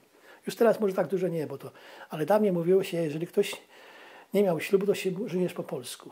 A to pochodziło z emigracji buraczalnej w 1912 roku chyba, bo to pierwsza wojna światowa była w 1914, nie? Mhm. I wtedy przyjechało dużo na zarobek z Galicji, dużo polskich dziewcząt na buraki one wyrywały. Wybucha pierwsza wojna światowa, one nie mogą do Polski wrócić, bo jest wojna. Poznają chłopców duńskich, no ale tu protestanci, one katoliczki, to się nie mogli pobrać. No i żyli bez ślubu. I z tego powiedzenie się zrobiło takie, żyjesz po polsku, czy żyjesz bez ślubu. Czyli mój młodszy żyje bez ślubu, mój młodszy syn, i jest świetnie dla mnie, bo ja się nie mam z tym problemu. Moja rodzina, ojej, u nich jak ktoś bez ślubu, to się prawie mobbing jest. No nie tego, ale... A ja mówię, oni się kochają. Ja mam teraz wnuczkę, urodził się 1,5 roku temu, ja kocham tego wnuczka i widzę, że Rebeka, ona jest Dunką, nie Żydówką, Rebeka to takie... Simon i Rebeka mają się świetnie. Chyba są ze sobą już ponad 10 lat, bez ślubu. Ja się nie mieszam, ale młodszy chciał się pobrać. On jest inna osobowość, on chodzi do duńskiego kościoła i on się ma z tym dobrze. To mnie nie obchodzi. I był ślub, to zaprosiłem rodzinę wtedy. Czyli mój syn zaprosił rodzinę też, no bo wypada z Polski, katolicką rodzinę. Oni tu przyjechali, byli na tym ślubie, to nie kościół żaden, taka była tam wszystko w porządku, elegancko się odbywało, pastor dał im ton. No ale jest przyjęcie weselne, no i tradycja duńska mówi, że ojciec, czy to panny młody, czy to pana młodego, wstaje i przemawia. Robi jakieś takie przemówienia do tego. No ja wstałem, a moja rodzina, potem przetłumaczyłem oczywiście na polskie, no bo to po duńsku, bo to było. Ja mówię, że jestem szczęśliwy, że moja synowa jest Niemka. Bo Jonasz, mój starszy syn, poznał ją gdzieś, nie pamiętam jak, Niemka. Ona tu teraz ona jest pedagog, uczy w szkole, mieszka tu już od zawsze. Mają 3 dzieci. Ja mówię na tym weselu, ja jestem szczęśliwy, że moja synowa jest Niemką. Bo ja jestem w jakimś stopniu, nie wiem, czy to prawidłowe określenie, globalistą. Ja lubię, jak my się mieszamy. Mimo, że ja nigdy nie miałem nic przeciwko Niemcom. Może dzięki, że mój ojciec, mimo wszystko, że nigdy nie powiedział złego słowa o nikim, o żadnym, czy o Niemcach, czy o kimś. Nigdy nie mówił. I ja wstaję tam na tym przy wesele i mówię, ja jestem zadowolony, bo teraz moi wnukowie mają krew niemiecką też w jakimś tam, tak? I czy ja mógłbym być jakimś, co nienawidzi Niemców? A moja przyrodnia siostra, pamiętam, przepraszam, ale jak powiedziałem jej nim, jak Jonasz poznał swoją Julię, Adam, jak ty możesz pozwolić, żeby Jonasz pobrał się z Niemką? No bo ona jako 10-letnia w 1939 roku straciła piękne dzieciństwo i nienawidziła Niemców. Całe życie nienawidziła Niemców. Ale ja mówię, Grażyna, to jest jego życie. Ja mam Dunkę. I dobrze, on ma Niemkę i dobrze. I ja dzisiaj widzę, ona jest dobrą matką i to jest najważniejsze. I kochającą matką i nauczycielka i w porządku. Także, że nie, te podziały, te etykietki, to Niemka, to Polka, to Żydówka, ludzie, to są wszyscy, jesteśmy ludzi i mamy te same uczucia. To mnie pędzi, żeby te wszystkie jakieś takie bariery rozwalać. Także to pytanie było, zaraz się odpowiedziałem na konkretnie, czy się znowu odskoczyłem? Tak, to już była dygresja, ale to bardzo dobrze. Ja chciałam jeszcze zapytać, właściwie wrócić do pożegnania na dworcu gdańskim. No to było proste pożegnanie. To były tylko rodzice, ojciec i matka. Mama nigdy nie rozczulała się, czyli u niej nie widziałem nigdy łez. Ona była kochającą matką. Nigdy nie mogę powiedzieć, że mnie nie była surową, bo mówiła z jedynaka to pies albo sobaka. Także surowo dobrze nam się powodziło, ale żebym miał jakiś motorower czy coś. Nie, Adasiu, zazdrość, inni zazdroszczą. Nie, to dla niej było nie do przyjęcia i była bardzo, bardzo taka konsekwentna. Jak byłem młody, to było pytanie o Dworzec Gdański. No, ale skończę, bo to ciekawe. Jasne. Z moją mamą, że była taka surowa, że kiedyś jak byłem nastolatkiem i poszłem na jakąś prywatkę, to wróciłem później. No to ona mnie chciała wpuścić. A na szczęście było rusztowanie po odnawianiu elewacji, to ja po tym rusztowaniu to pierwsze piętro się wdrapałem i wszedłem przez okno, bo taka była. Ale moja mama była,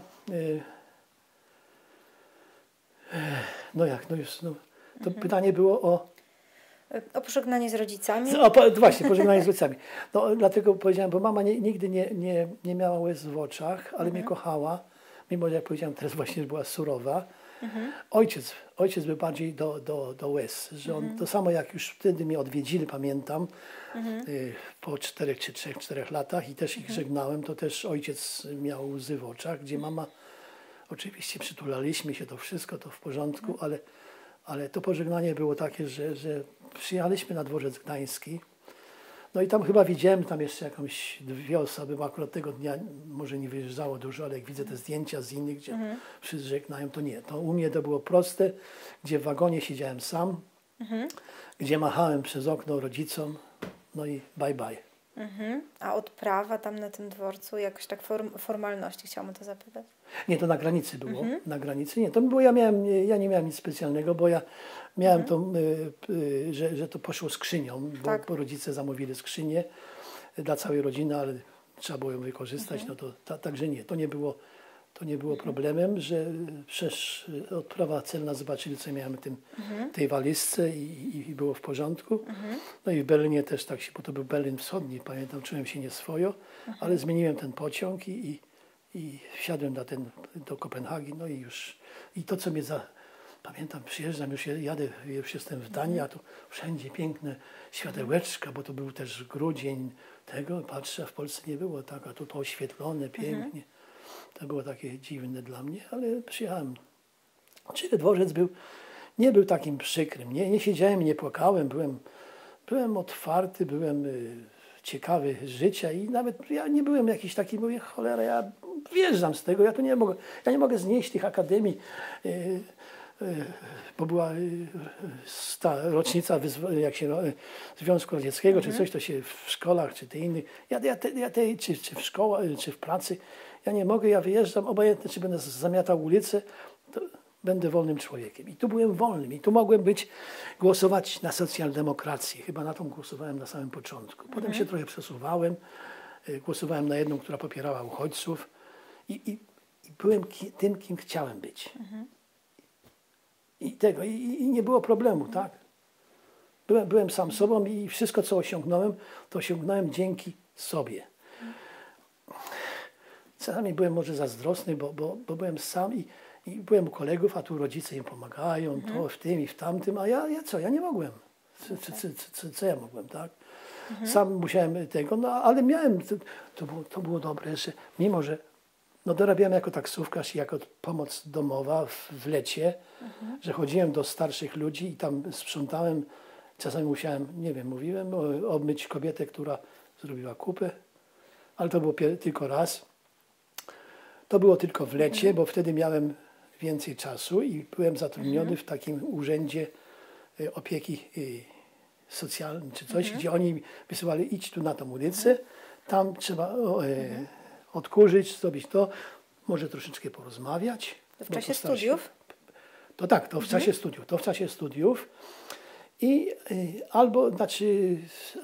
A tak to brałem taksówkę, jak miałem jakieś wolne coś I taksówką jechałem, ale tą taksówką to było, nie było za wesołe, no bo to ja byłem 3 lata w Danii, 4 lata znaczy 3 lata byłem w Wiborgu na Jutlandzie, a tu jestem pierwsze 2 lata może w Kopenhadze i jedź taksówką na ulicę jakąś tam, którą ja nie znam tego, no to a nie było tak, że z centralą był kontakt albo GPS, to się nikomu nie śniło, GPS albo rozmowy z centralą. Nie, no, czyli musiałem sam wiedzieć, no coś tam wiedziałem, no a jak się pomyliłem, no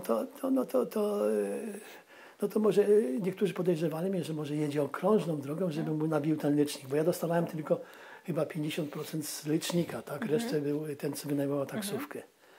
Ale dobrze to było, bo miałem wolność w tym, że miałem chęć i czas, to i szłem do tego, co miał te taksówki i mówię, no to jadę dzisiaj, tak.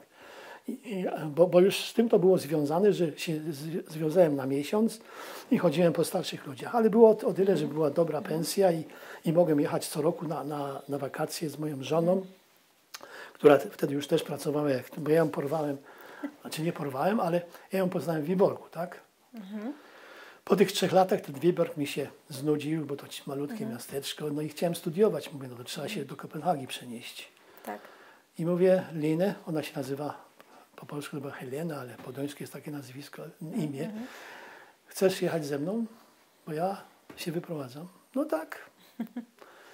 I przyjechaliśmy do Kopenhagi, wynajęliśmy mały pokoik u takich, to wtedy jeszcze prymitywka była, to była duńskie, pamiętam, ale to było prymitywne, bo dostaliśmy pokój u rodziny duńskiej, zapłaciliśmy, to było nawet przez jakieś biuro chyba i to, co było takie żenujące, że tam gdzieśmy spali, jak chciało się iść do ubikacji, to się przechodziło przez ich przez sypialnię właścicieli. To dziwne. Ale tam oni znaleźli, oni doszli do wniosku, że coś takiego to nie funkcjonuje. I znaleźli nam pokoik w innym miejscu. Nawet chyba to było chyba było takie kuchnia z pokojem w innym mieście, na takiej małej uliczce, tutaj w centrum, no na Frederiksbergu to jest też. No i tam mieszkaliśmy chyba. Nie pamiętam ile, no potem kupiłem mieszkanie spółdzielcze, no bo już zarabiałem, pracowałem też w fabryce porcelany. W Kopenhadze pracowałem jeszcze trochę w fabryce porcelany. To ile razy jak widziałem Charlie Chaplin, gdzie on siedzi przy taśmie takiej tej i nakleja, to ja siedziałem przy tego i kubeczek podjeżdżał, a ja brałem kubeczek, brałem ten łóżko i przyklejałem i następna filiżanka, i następna filiżanka. Tam przesiedziałem 2 lata i mówię, nie, to już idę na studia i poszedłem na studia, ale to mówię, mieszkanie spółdzielcze miałem. No potem się urodził syn, no i trzeba było coś większego, no to kupiliśmy mieszkanie własnościowe. No to wziąłem tę pożyczkę oczywiście. Byłem oszczędnym człowiekiem, zawsze lubiłem wszystko reperować sam. Nawet pamiętam, byłem taki nierozsądny, że kupiliśmy pralkę, no bo trzeba było te pieluchy prać. Bo wtedy już były, wtedy jeszcze były nie było pampersów czy coś, to były normalne z materiału też z takiego. No kupiliśmy pralkę, no i tą pralkę trzeba było podłączyć. Myśmy mieszkali na 1. piętrze w budynku mieszkalnym. No i jak podłączyć tą pralkę?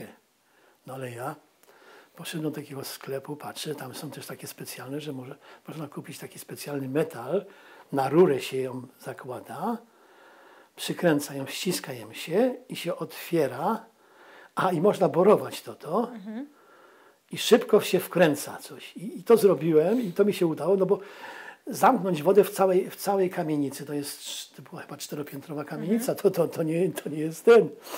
Także ja byłem taki trochę wariat, a tu w domu, gdzie mieszkam, to też wariat byłem, bo samochód miałem i nagle mi ten bak do benzyny był tego, no to sam zmieniłem ten bak, ale to co jest wariat, że żeby zdjąć taki bak do benzyny, to trzeba używać coś tam znaczy taką, nie wiem co to było, jakąś coś tego, a to iskry idą.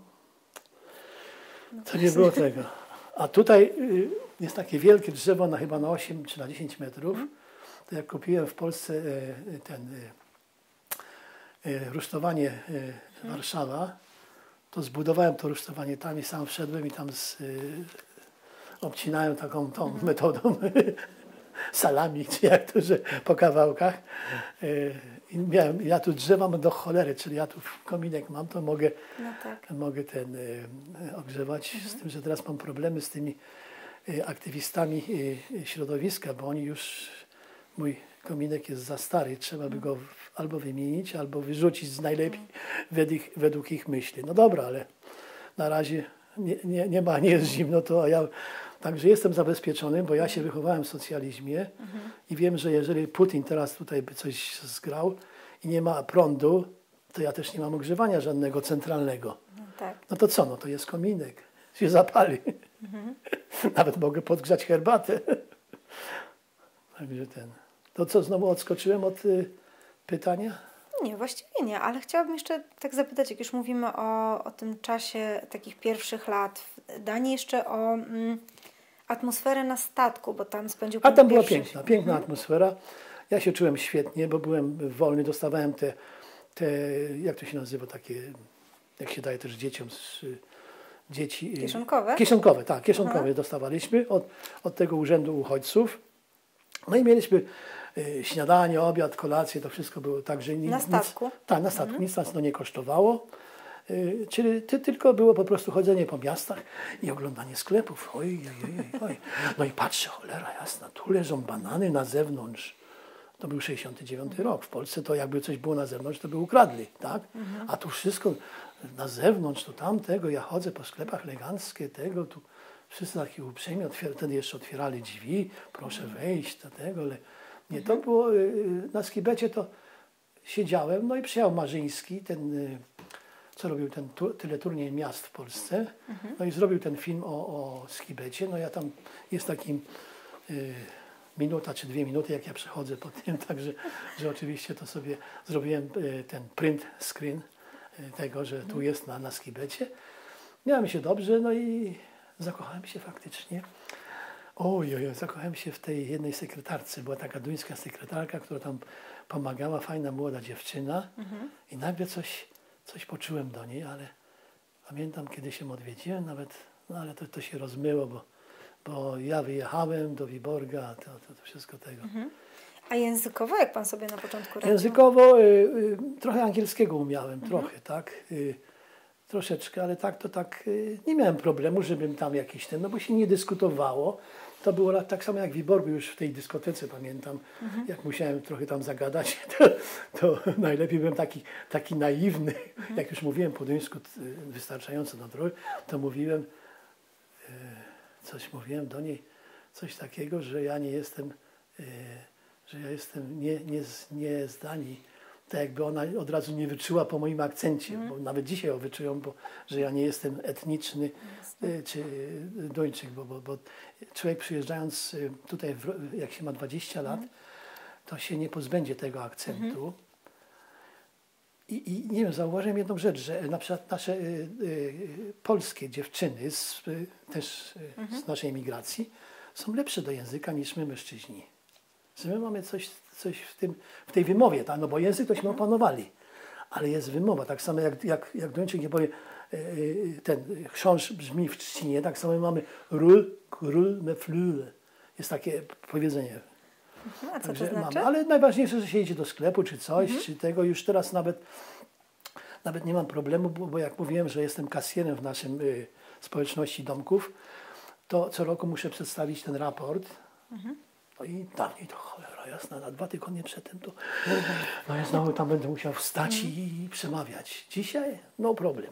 Dzisiaj to jest, mamy to zebranie, to ja wstaję, mówię to i to, tutaj trzeba załatać dziury w asfalcie, będziemy mieli takie wydatki, musimy podwyższyć kontyngent i z tym nie mam problemu, żeby się po duńsku wysłowić. A że mam jakiś akcent czy coś, no to trudno, no to co jest? Teraz jest tyle Duńczyków, tyle obcokrajowców, że to jest... A mogę zapytać o to powiedzonko, co to znaczy?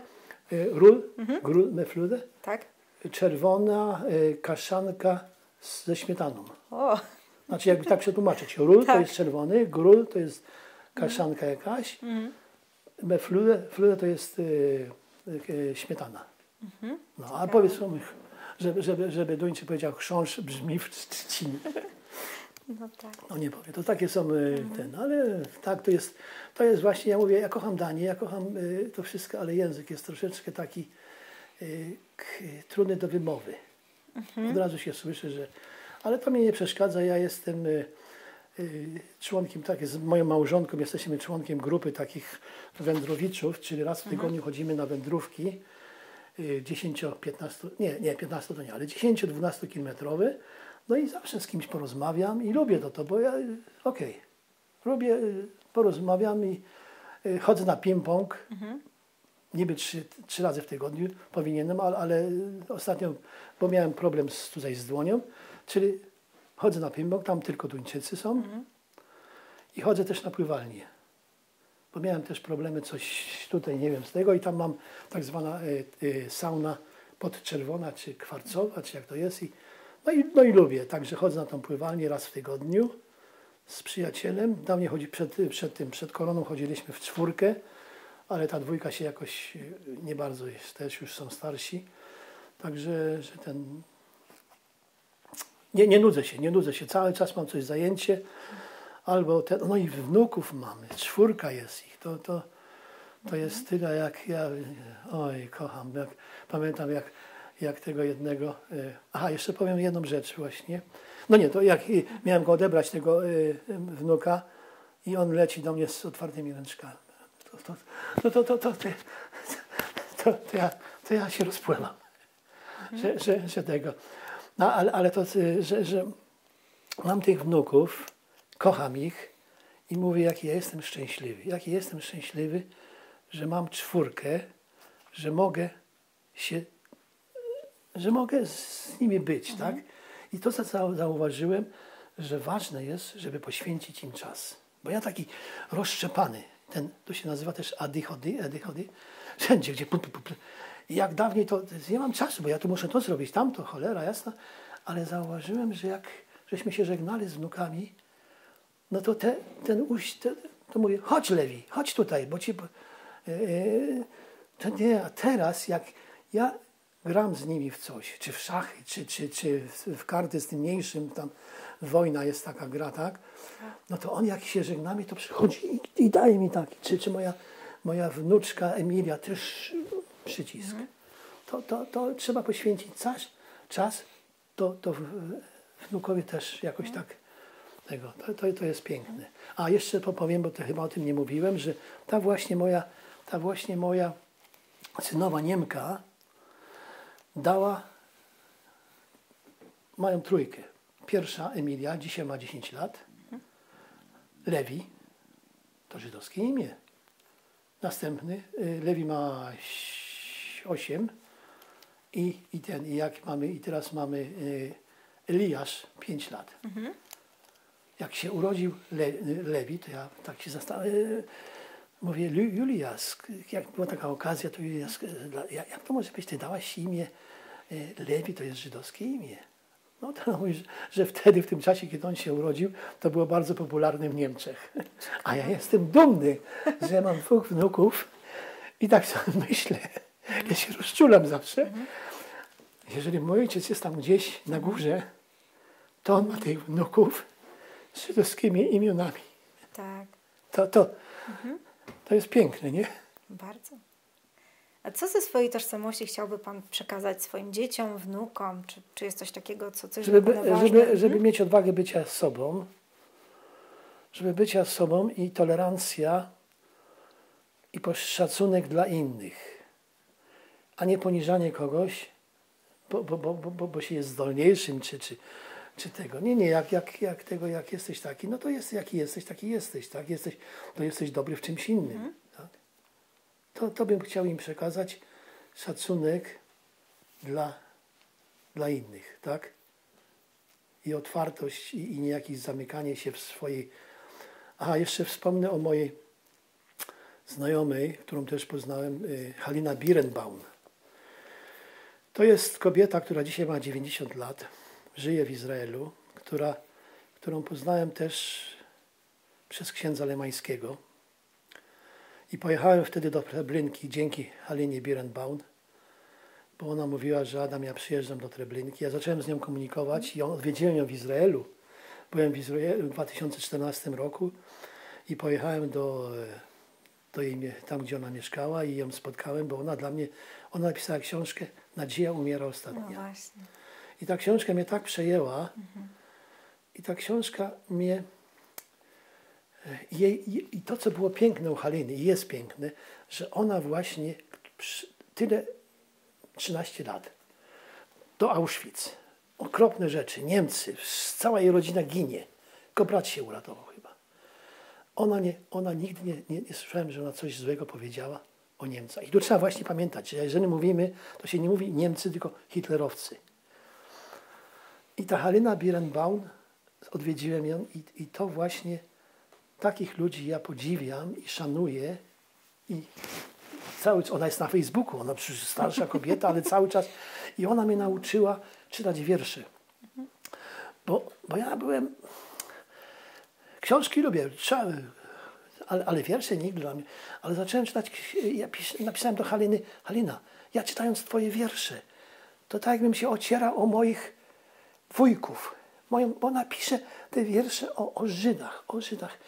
I ja dzięki niej założyłem na Facebooku stronę, która się nazywa Pomnik Pamięci. Czy Pomniki Pamięci ze słów. No bo ona zbudowała, robiąc wiersz, to jest pomnik ze słów. Bo nie mam, moi wujkowie nie mają pomników. Ale jeżeli bym napisał wiersz o nich, no to już jest pomnik dla nich. Ja mam na Facebooku taką stronę, nazywa się Park Pamięci. I tam coś napisałem też. Mam jeszcze inną stronę, znaczy nie to, że chwalę, ale to jest bardzo pożyteczna rzecz, że mam stronę, bo tutaj na początku zainteresowany byłem zawsze sztuką, czyli jakieś wernisaże. Dużo z naszego środowiska jest artystów, malarzy, czy rysowników, czy coś i chodziłem na te wernisaże, no ale to rzadko. No to mówię, założę galerię na Facebooku. I tam mam galerię marcowych emigrantów. Tylko to tak, na Facebooku to był taki zapał przez pierwsze 2 lata tego, a teraz jest ta strona i tam ktoś zawsze może zajrzeć i zobaczyć, co tam się dzieje. Czyli mam takie stronę Galeria Sztuki Adama Końskiego i Park Pamięci. To są 2 moje strony na Facebooku. I to ja lubię ten Facebook, bo on mi daje, jak się rano budzę, no to ciekawi mnie, co tam może ktoś skomentował, coś tego i ta melancholia, która mnie czasami, jak człowiek jest starszy, to nie wiem. Mama opowiadała, że mój ojciec miał depresję.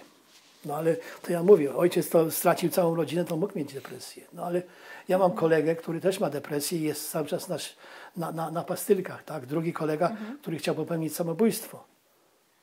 Także to nie są nasze emigracje, dużo z naszych ludzi, nie, dużo to jest za mocno powiedziane, ale kilkanaście, kilka osób popełniło samobójstwo, tych, co przyjechali jako marcowi emigranci.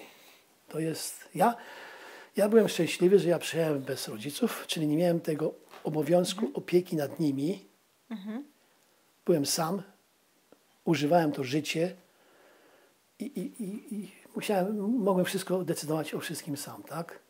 Ale emigracja to jest, jak mówiłem, tęsknota, to wszystko to jest, kosztuje. Kosztuje, ale dlaczego nie? Takie jest życie.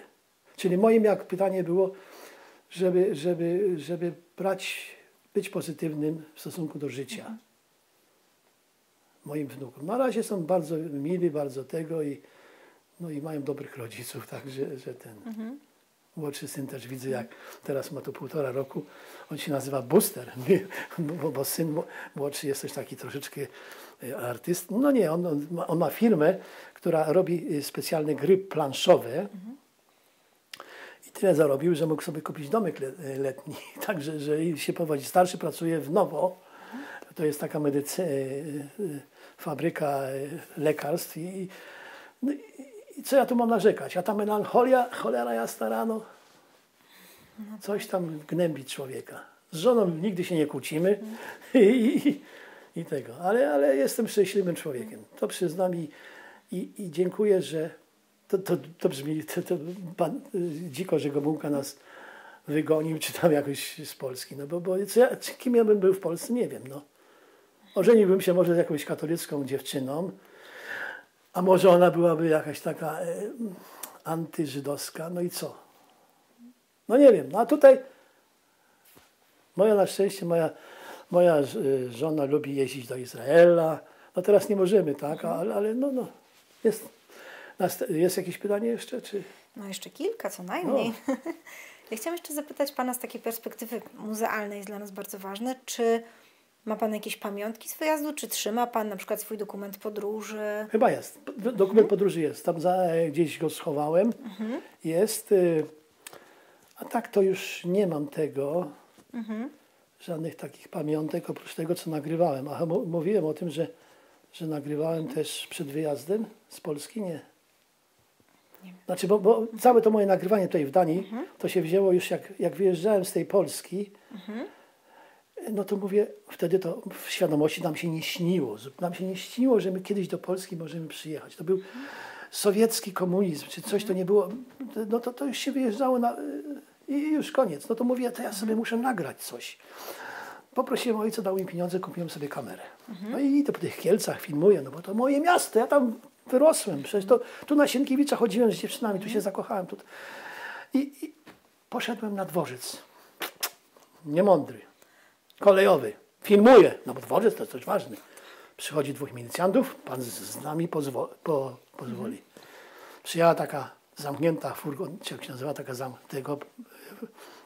policyjny taki samochód, czy jak nie wiem. Zamknęli mnie tam. Ja byłem z przyjacielem, bo ja zawsze miałem przyjaciela.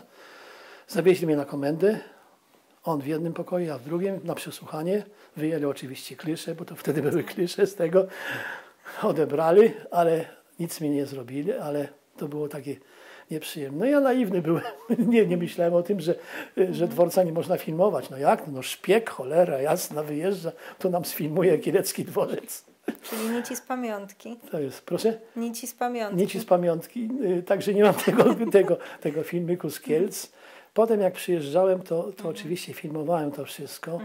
Zakochałem się w takim irlandzkim piosenkarzu Van Morrison. I on ma taką piosenkę, gdzie przyjeżdża też tam w Irlandii, do tego miasta, gdzie chodzi po tych ulicach. I pamiętam, jak pierwszy raz to usłyszałem, mówię, jak przyjadę znowu do Kielc, bo już w latach 80. mogłem przyjeżdżać, to wezmę i sobie odsłucham na moim Walkman, czy jak to było. I tak zawsze przyjeżdżałem, pamiętam i słuchałem tej melodii. To było piękne. A jeszcze z pamiątek, nie mam żadnych pamiątek.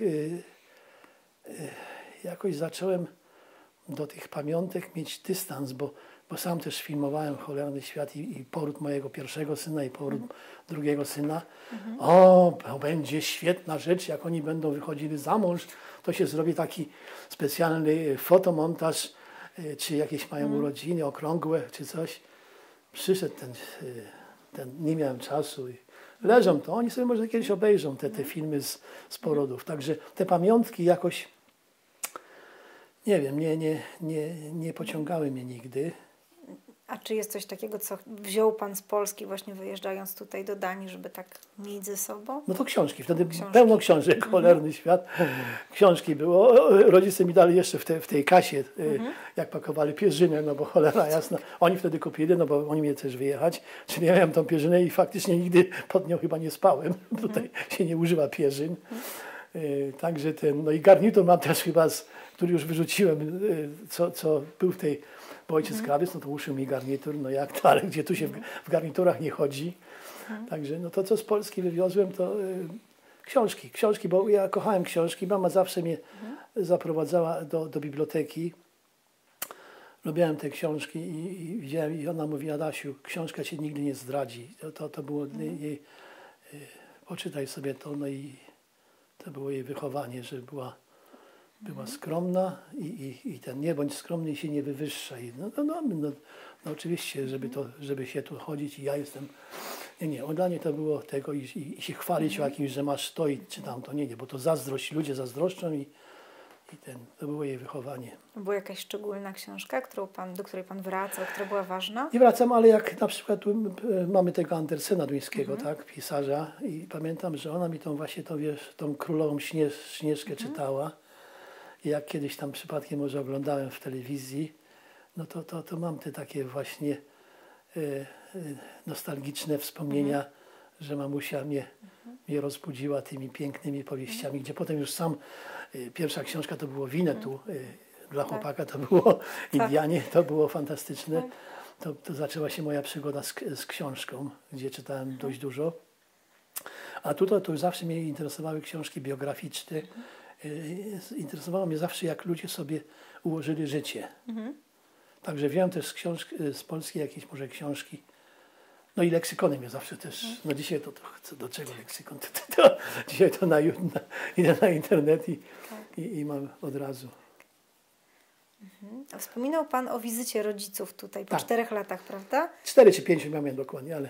Co Pan im wtedy pokazał? No to mieszkałem wtedy w Wiborgu, pokazałem im ten Wiborg. Jeszcze nie znałem na tyle, albo nie zaprezentowałem mojej przyszłej żony im. I byliśmy też u znajomych, bo tam nie tylko ja byłem oczywiście, tam było nas chyba 30-40 osób, uchodźców z Polski. Tak żeśmy obchodzili tych tego. No i to, co było dziwne, pamiętam, mówiłem im, nie dziwcie się, bo też byliśmy u Duńczyków, którzy się namyślili, że jak nas tutaj mamy talerz i jest na przykład marmolada na talerzu i przy marmoladzie jest mięso, to jest normalne w Danii. A gdzie w Polsce marmolady to było na deser czy coś takiego.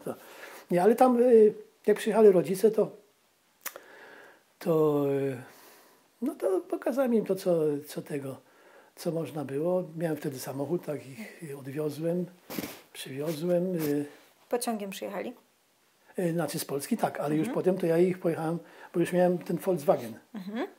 Volkswagen, także wtedy to kupiłem taki używany oczywiście Volkswagen i ten, który mi się w końcu rozwalił.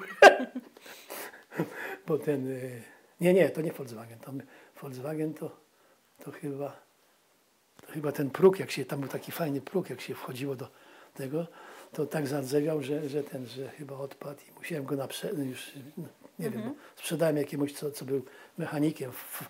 A on był faktycznie też, to był też Polak, on nie był Żydem. On uprowadził samolot z Polski. Tutaj miał warsztat taki samochodowy. To był też ciekawy człowiek. Nie mam w ogóle z nim kontaktu, bo gdzieś przepadł. Także on wtedy miał jakiś taki atrap, tak? Niby pistolet, no i zmusił załogę z samolotu do lądowania w Kopenhadze. Czy na Bornholmie, nie pamiętam jak to było. Także on odkupił mój Volkswagen. Także nie, to było z Polski, co ja tam jeszcze... Nie no, Polska była dla mnie tym krajem, gdzie się wychowałem, tak? A dzisiaj jak ktoś się mnie pyta, to ja mówię, ja jestem Duńczykiem. Ja się czuję Duńczykiem, bo Dania i skończyłem studia i nic mi nie brakuje. I mam duńskich synów, którzy tylko po angielsku, niemiecku też umiem oczywiście, ale także ja czuję się Duńczykiem, później czuję się Żydem z Polski. Bo ta żydowska tożsamość się rozbudziła. No właśnie, kiedy ona się rozbudziła? No rozbudziła się wtedy, jak to w tym koncercie muzyki klezmerowej, gdzie nagle zdałem sobie sprawę, że jest coś, o czym ja nie decyduję. To nie jest coś, kto mnie indoktrynował, kto mnie namawiał, Adam, zrób to, czy zrób to. Nie, to jakoś od wewnątrz, tak jak człowiek się zakocha, że no to jak ktoś mnie namawia, Adam, idź tutaj, czy mnie to... Wiara to nie jest coś, że ja zapalę kontakt i już wierzę, tak? Nie, ja się nie mogę zmusić, to musi wejść od wewnątrz i ta moja sympatia dla Izraela, ta moja jakaś dla narodu żydowskiego, czy ja nie wiem, bo ja się nie znam na tych wszystkich tych. I jak byłem w Izraelu, tak się świetnie czułem, naprawdę, jak z tą Haliną Bierenbaum rozmawiałem i mówię tym wszystkim sceptykom, ja byłem w Izraelu. To było święto żydowskie Sukot, to się nazywa u nas, Sukot. I ja patrzę, to jest święto, Żydzi w Hasyce chodzą ładnie ubrani, tutaj przy plaży to było. Obok Arabowie, tak? Patrzę, jest restauracja dalej. W restauracji przy jednym stole siedzą Żydzi. Hasyccy, przy drugim Arabowie. I to ma być, jak to się nazywają, to apartheid. To ma być apartheid. Gdzie to jest apartheid? Ja mówię tym Duńczykom, którzy mówią, apartheid w Izraelu, to wszystko. Nie, nie. Tam w parlamencie izraelskim są Arabowie. Gdzie by w Gadzie, czy tam w innym tym, jakiś Izraelczyk miał jakieś stanowisko, nie? I się buntuje i boli mnie, jak słyszę Duńczyków, gdzie cały czas naszpikowani tymi, że oto Izrael jest taki straszny. No ale no nie wiem, ja nie jestem zachwycony Netanjahu, tak? Ja nigdy nie krytykuję kraju, w którym nie mieszkam. To ja tam nie głosuję, ja tam nie mam wpływu na nic, to nie będę głosował. I to tak łatwo jest na odległość krytykować coś, tak? Ale jak to jest we własnym kraju, no to zupełnie jest coś innego, tak? To nagle oj. No, także, że... I jak tam było, czy ja już... Czy jeszcze, znowu gdzieś jeżeli odskoczyłem? mogę, bardzo mnie ciekawi, chciałabym zapytać, jak pan poznał żonę? W dyskotece. No byłem zmęczony tymi wielkimi, jak się nazywa, wielkimi ilością tych duńskich dziewczyn, które lądowały u mnie w tym pokoiku. No i poznałem ją i ona była taka, coś miała w sobie. No i tak zaczęliśmy chodzić. No i było coś między nami, tak? Było coś. No i rodzina jej też. Ona miała dużą rodzinę, jak na duńskie warunki, no to było nie tego. To było nie tego, miała dużo sióstr i jednego brata. No i to była taka, jak tam byłem w urodziny, to się dobrze czułem. Tak samo jak przyjeżdżałem potem na te Boże Narodzenie, no to czułem, że jestem mile widziany. I teraz jak przyjeżdżam, dla mnie to było tak, że mieliśmy tak zwany taki bo to duża rodzina, zawsze było jakieś bierzmowanie, to jakieś okrągłe urodziny, to ślub jakiś tego, to mieliśmy specjalny bilet na prom, bo tu się wtedy tylko prom funkcjonował, żeby dojechać do Wiborga. A dzisiaj to jeździmy też na okrągłe urodziny i żona jest zadowolona, że mieszka w Kopenhadze. No i ma tych wnuków, to ją też rozkochana jest w wnukach i teraz jest dobrze, bo na przykład 2 dni temu syn był w domku letnim ze swoimi przyjaciółmi, żeby się troszeczkę odprężyć od tych domowych tych. No i to ona się opiekowała, pomagała synowej, oni nie mają ślubu, no ale synowa, no jak już 10-15 lat są, to jak ją nazywać, nie wiem, partnerka, tak? Także moja żona ma się dobrze, jest szczęśliwa też, to powiem, że jestem znowu błogosławiony. Nie lubię tego słowa błogosławiony. Ale poznałem dziewczynę, która obecnie, już od dawna jest w zborze zielonoświątkowców. Nie każdy się tym chwali. Ja mówię, dlaczego ty mówisz? No nie, dlaczego nie? Potem się okazuje, że ktoś inny też. To się stało z tego, że moja żona ma siostrę, która kiedyś poznała, nie pamiętam z jakiego kraju on był, Murzyn. Czarnoskóry, nie wolno mówić Murzyn, tak? Poprawność. I on miał AIDS. I on ją zaraził AIDS. No i moja żona nagle siebie uświadomiła, że jej siostra nagle może umrzeć. To było na początku tej całej AIDS. I potrzebowała jakiegoś oparcia. Tak jak moja mama potrzebowała tego surogatu Matki Bożej jako matki, a to moja żona potrzebowała jakiegoś duchowego. A duńskie kościoły są w porządku, ale jest anonimowość. Tam przychodzisz, siadasz przy ławce i jesteś, nikogo nie obchodzi, co tego. I znalazła w jakiś sposób kościół zielonoświątkowców, gdzie tam jest jakaś otwartość. No i tam jest w dalszym ciągu, i tam jest ma niedzielę jakieś dyżury, gdzie tam jak się przychodzi, bo tam jest taka jakby wielka sala koncertowa, którą przejęli po jakiś tego i tam mają te swoje nabożeństwa. No i ona tam pokazuje, tu jest wolne miejsce, tam jest wolne miejsce, ale tak to się nie angażuje specjalnie. I to ona lubi. I to, co ja mówię, że jestem błogosławiony, bo zielonoświątkowcy są proizraelscy. Oni, jak mówiłem, na Sukot do Izraela jadą, czy coś, bo niektóre duńskie kościoły tam krytykują Izrael. A ja nie mam problemu, bo moja żona, Izrael, czuje sympatię do Izraela. Także z moją żoną mam się dobrze No i co? I co tu narzekać, tak? Nie narzekać, bo niektórzy z tego narzekają, tak? Mam przyjaciela, no bez problemu narzeka, to cholera jasna. Sam zrażasz do siebie ludzi, Także poszczęściło mi się życie. Aha, no to jeszcze powiem wam tak na zakończenie, że zastanawiam się tak, bo jest taki ten chłopski filozof, dlaczego cholera jasna tak wszystko, te wszystkie decyzje w moim życiu, które podjąłem, zrób to, Adam, idź na studia to nie, ale zrób to czy tamto, ale nawet tu robiłem ten wjazd do garażu mojego. Ja pracuję w biurze, ja nie mam pojęcia, jakie te kostki układa, czy jak to tam, no to coś tam sąsiad powiedział. Patrzę, a tu nagle jest ogrodnik u mojego sąsiada. A ogrodnik, no to ma pojęcie o tych, jak to się układa, te wszystkie, coś tam z ziemią, coś. I mówię, zawsze jak coś potrzebowałem, czy w pracy, to zjawiał się ktoś, kto mi mógł pomóc. I pytam się, kto to tam z góry kieruje? No bo ja się nie modlę. Mama mówiła, ty się pomódl do świętego Antoniego, jak zgubiłeś coś.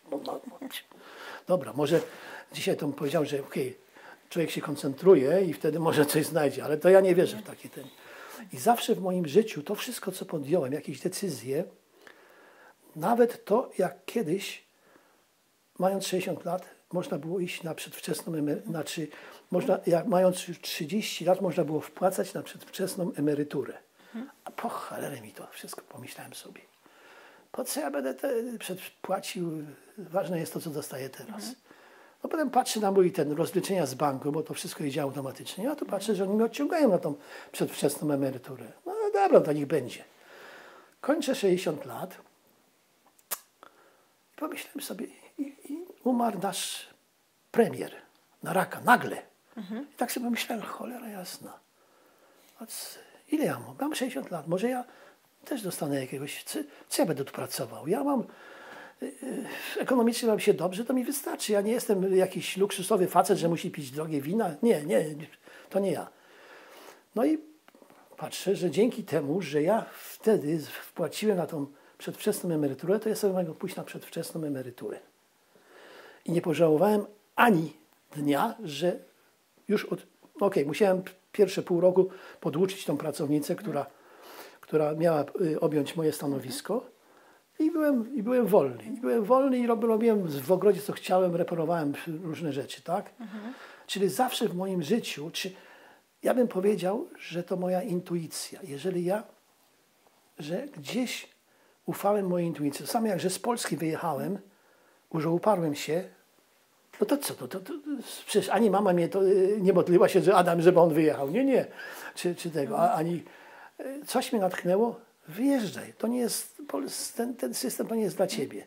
Czyli jest jakaś, moja intuicja zawsze mnie kierowała i zawsze brałem te wybory, które myślałem, u nas to się mówiło, że mewe von Himmelsche, czyli masz uczucie z brzucha, że masz to zrobić.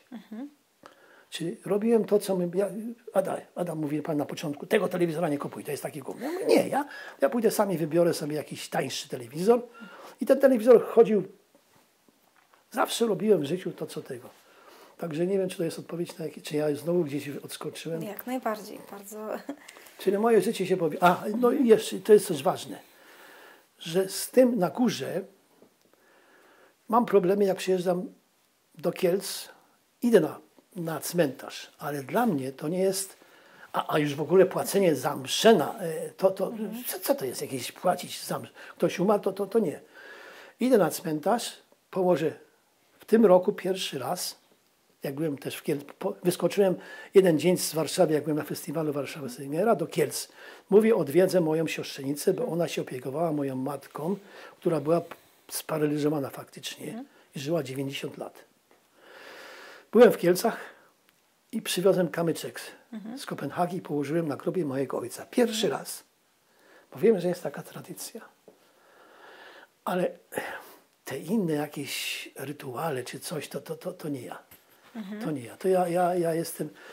I ubzdurałem sobie, bo jakiś okres był, pamiętam w Danii, że pokazywali dużo telewizyjnych programów o śmierci kliniczna się to nazywa, chyba że ktoś już był niby na tam i wracał.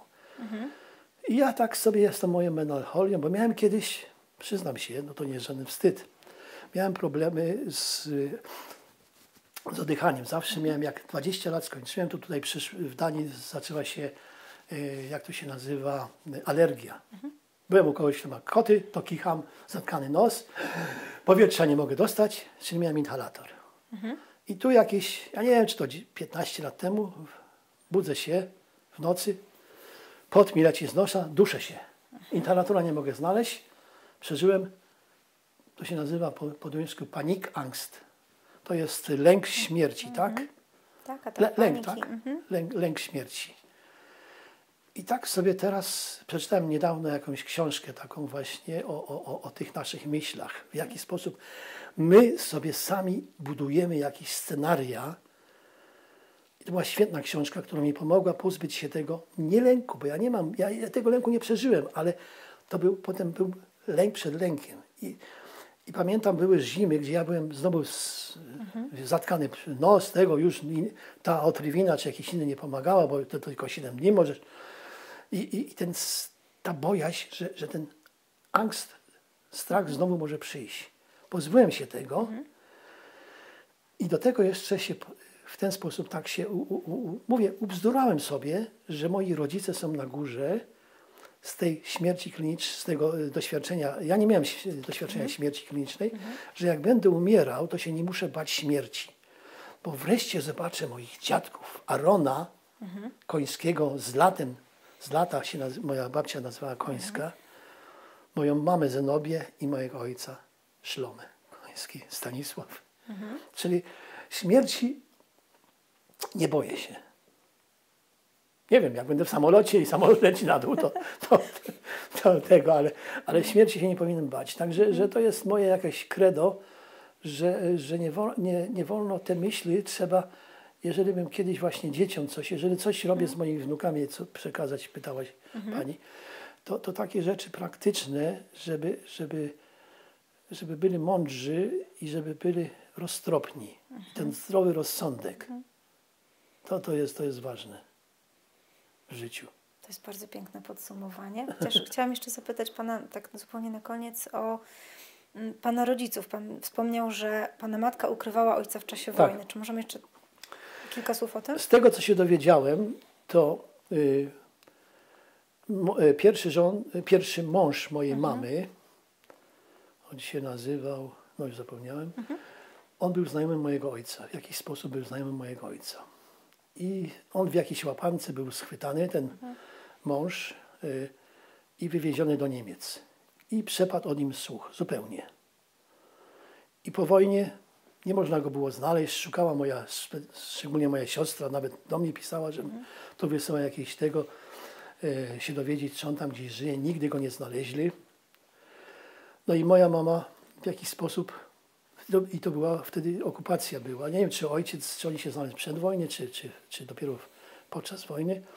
I moja mama poznała mojego ojca, a on miał, na tyle dobrze było, że on nie miał semickiego wyglądu. On był blondynem.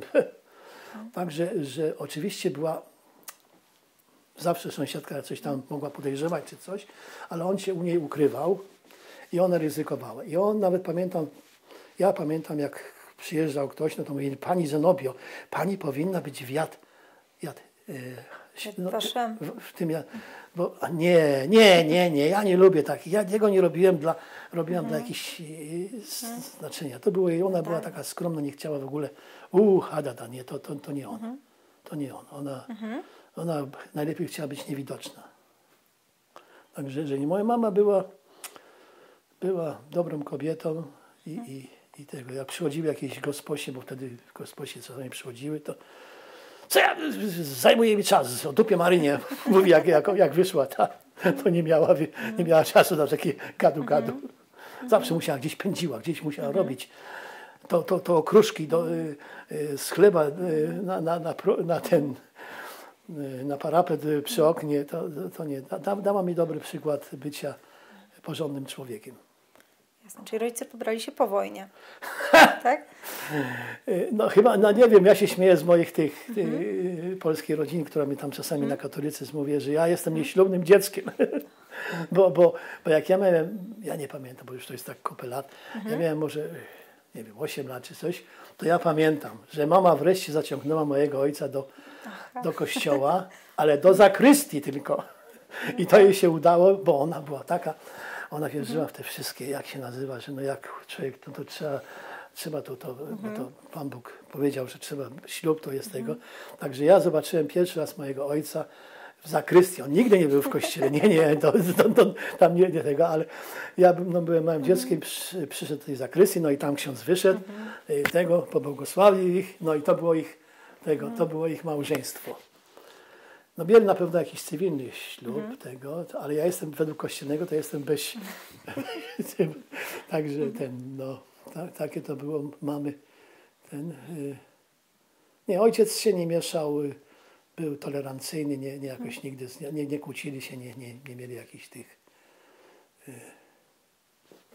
miałem dobrych rodziców i dziękuję,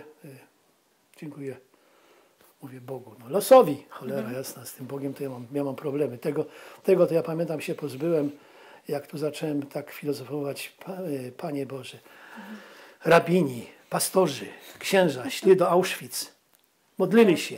Matki, których hitlerowcy rozrywali. I co to pomogło? Gdzie byłeś, Panie Boże? To ja mówię mojej żonie, jak moja żona, teraz jedziemy do tego Wiborga, a pomodlimy się, żeby tutaj takie błahostki się modlić, ludzie się modlili za naprawdę ważne rzeczy i Bóg im nie pomógł, ja mam się modlić za co? Nie. Dobra, to jest moje credo, tak czy jak nie credo. Ja przepraszam, jeżeli kogoś uraziłem, co wierzę. Znam dużo ludzi katolickich i pamiętam jedno na Facebooku, mnie zwróciło uwagę, bo też nagle wyskoczyłem z jakimś komentarzem. Pamiętaj, i ja teraz jak piszę coś o katolikach, to już na przykład piszę katolicy radiomaryjni. To już nie piszę katolicy. To katolicy. Nie, tak nie piszę. Piszę katolicy radiomaryjni, bo tych ryzyka nie znoszę. I w ten sposób jakoś zawężam to środowisko, tak? No bo są bardzo dobrzy ludzie katolicy. Dlaczego nie? Ja nie wiem, czy on w ogóle coś dał dla powodzian, ryzyk? Nie słyszałem, tak? A na Owsiaka, jak moja rodzina, też jeden jest z mojej rodziny, Adasiu, Owsia mnie w dupę. Ja szanuję Owsiaka, ja sam bym dał i przesyłał czy coś, bo on robi coś dobrego. I ja widzę, Polska jest zjednoczona w jakimś tego. A to oni tak jakieś fundamentaliści są, że Owsiak to coś złego. Mój Boże. Przepraszam, ale znowu to mam ten polski balast, czy nie balast, czy jakiś ten, dobra. To takie podsumowanie rzeczywiście. To może na koniec powie Pan, jak się teraz wraca do Polski? Jakie ona robi wrażenie? Kiedy Piękna, Warszawa jest piękna. Jestem dumny faktycznie i dumny jestem, jak na przykład znajomy mojej żony był w Warszawie na Starym Mieście i powiedział, Stare Miasto jest piękne, tak? I jestem dumny, jak Duńczycy jadą do Polski i przyjeżdżają i mówią, to jest zupełnie, bo niektórzy byli za komunizmu, tak? To było, co to było?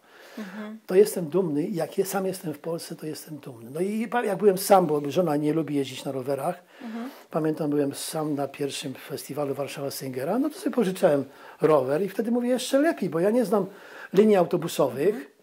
No to ja sobie siadam na rower i jadę do Muzeum Polin i to jest prosto z hotelu w West End, gdzie tam zawsze nasi marcowi emigranci się zatrzymują. I to jest fantastyczne. Ja tam spotykam właśnie z całego świata naszych ludzi, którzy się rozjechali.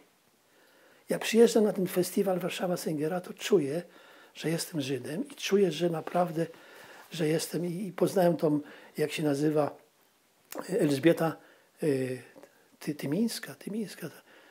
Ona była wyniesiona z getta, jak była dzieckiem. I Cyganie ją wychowywali i miała żona, nieważne, ale i mam tyle fantastycznych znajomości w Polsce i na całym świecie i tych spotykam na festiwalu Warszawa Singera. Tak? To jest piękne. I co jeszcze, no bo znowu było pytanie, że... Nie, to jest bardzo piękne podsumowanie, myślę, że to, że to mnie... A, Warszawa. No, tak. Że jak przyjeżdżam do Polski, to cieszę się, że to już jest piękne miasto. I powiem jeszcze jedną rzecz, że faktycznie to mój syn mnie naciąga, żeby jechać do Polski. No ja jadę na festiwal Warszawa Singera. Ale w tym roku byliśmy w Międzyzdrojach. I to dzięki mojemu synowi. Ma 3 dzieci. I byliśmy w Sarbinowie kiedyś też. I jemu się spodobało i Świnoujście. Mówi Świnoujście, tam jak... Nie, przepraszam, no Świnoujście. Tam gdzie jest ten molo. Tak. Piękne i te niemieckie budynki. On nigdy nie był w Monte Carlo, mówi, ale mówi, któregoś roku powiedział tam, jak byliśmy, ojciec, to jest tak w Monte Carlo, bo to takie eleganckie wille tam były, to wszystko inne. Także jak przyjeżdżamy dzisiaj do Polski i syn lubi być, bo tam, no jedzie do takiego resortu, to się nazywa resort, tak? I tam jest basen, no już nawet na plażę tam raz idziemy czy coś. I dzieci są zachwycone. I ja się delektuję wnukami. I mamy to wszystko. I ja uwielbiam, bo ja mam kamerę przy sobie, a na plaży to piasek, to ja wolę takie właśnie wakacje w Polsce, gdzie Sarbinowo, gdzie jest Międzyzdroje, czy tego. No i jak chodzę po tym Świnoujściu, jak żeśmy wracali i idę po tej alei i widzę, o tutaj tu Wajda, jest jakieś coś tamtego i opowiadam mojej rodzinie czy coś. No i nie Polska jest piękna i widzę, że ludzie są już inni, są jacyś tacy europejscy, powiedziałbym, uśmiechnięci też. To jest inna Polska niż ta, którą ja opuszczałem, tak? I którą ja potem spotykałem w latach 80., gdzie szedłem i Adasiu, uważaj, bo ci lusterko odkręcą, czy wycieraczki z samochodu zdejmą, to wiesz, to już nie jest ta Polska, gdzie albo się nie zatrzymuj w lesie, żeby się wysikać, bo cię... To dzisiaj to nie ma problemu, że czuję się pewnie w Polsce. No i ta fantastyczna dla nas emerytów, że ja sobie mogę po Warszawie jeździć za darmo, tak?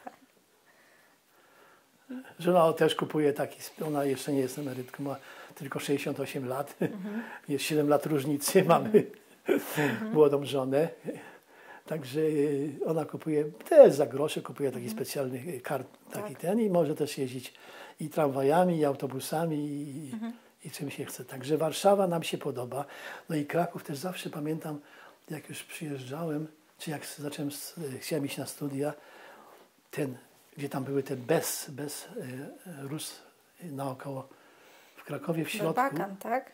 Jak się nazywa? Barbakan? Nie, to się nazywa Barbakan, czy nie Barbakan? Było taki niby nie park, bez... Aha, planty. Tak. Planty chyba. I ten zapach, no to było fantastyczne. To było tak, że lubię duże miasta. No i Szczawnica zawsze była dla mnie, faktycznie była dla mnie, lepiej się czułem w Szczawnicy niż w Jastarni. Bo Szczawnica, te góry, te pieniny, ten zjazd Dunajcem, to jak przyjechałem pierwszy raz, jak już mogłem przyjeżdżać i zaprosiłem też kogoś z rodziny i żona też, no to jak płynęliśmy tym, to się delektowałem, bo te krajobrazy to fantastyczne. Polska ma takie i góry, i morze. Tu gór nie ma. Nie ma gór, także że jak jechałem kiedyś, jechaliśmy do Włoch czy coś i przez Austrię, to jak widziałem te góry, to się zachwycałem, bo to było to ja. Morze mnie tak nie pociąga jak góry. Także Polska jest inną Polską, no i jest jaka jest. Wszędzie są dobrzy ludzie i źli ludzie, tak? I ja mówię, że nawet jak jest Palestyńczyk, który jest dobrym człowiekiem, to ja nie mam nic przeciwko temu, żeby z nim się kolegować czy coś. No to nie można wkładać ludzi do jednego worka i mówić, czy ruskie. Przecież Rosjanie też tacy dobrzy ludzie. Jedno nie mogę, a to jest zupełnie inna rzecz. Jak mogą te matki nie protestować? Tyle ich dzieci ginie. No, także nie wiem, nie rozumiem. Zacząłem czytać niedawno Machiavelli, księcia Machiavelli, że może zrozumie Putina, ta jego rządza do władzy.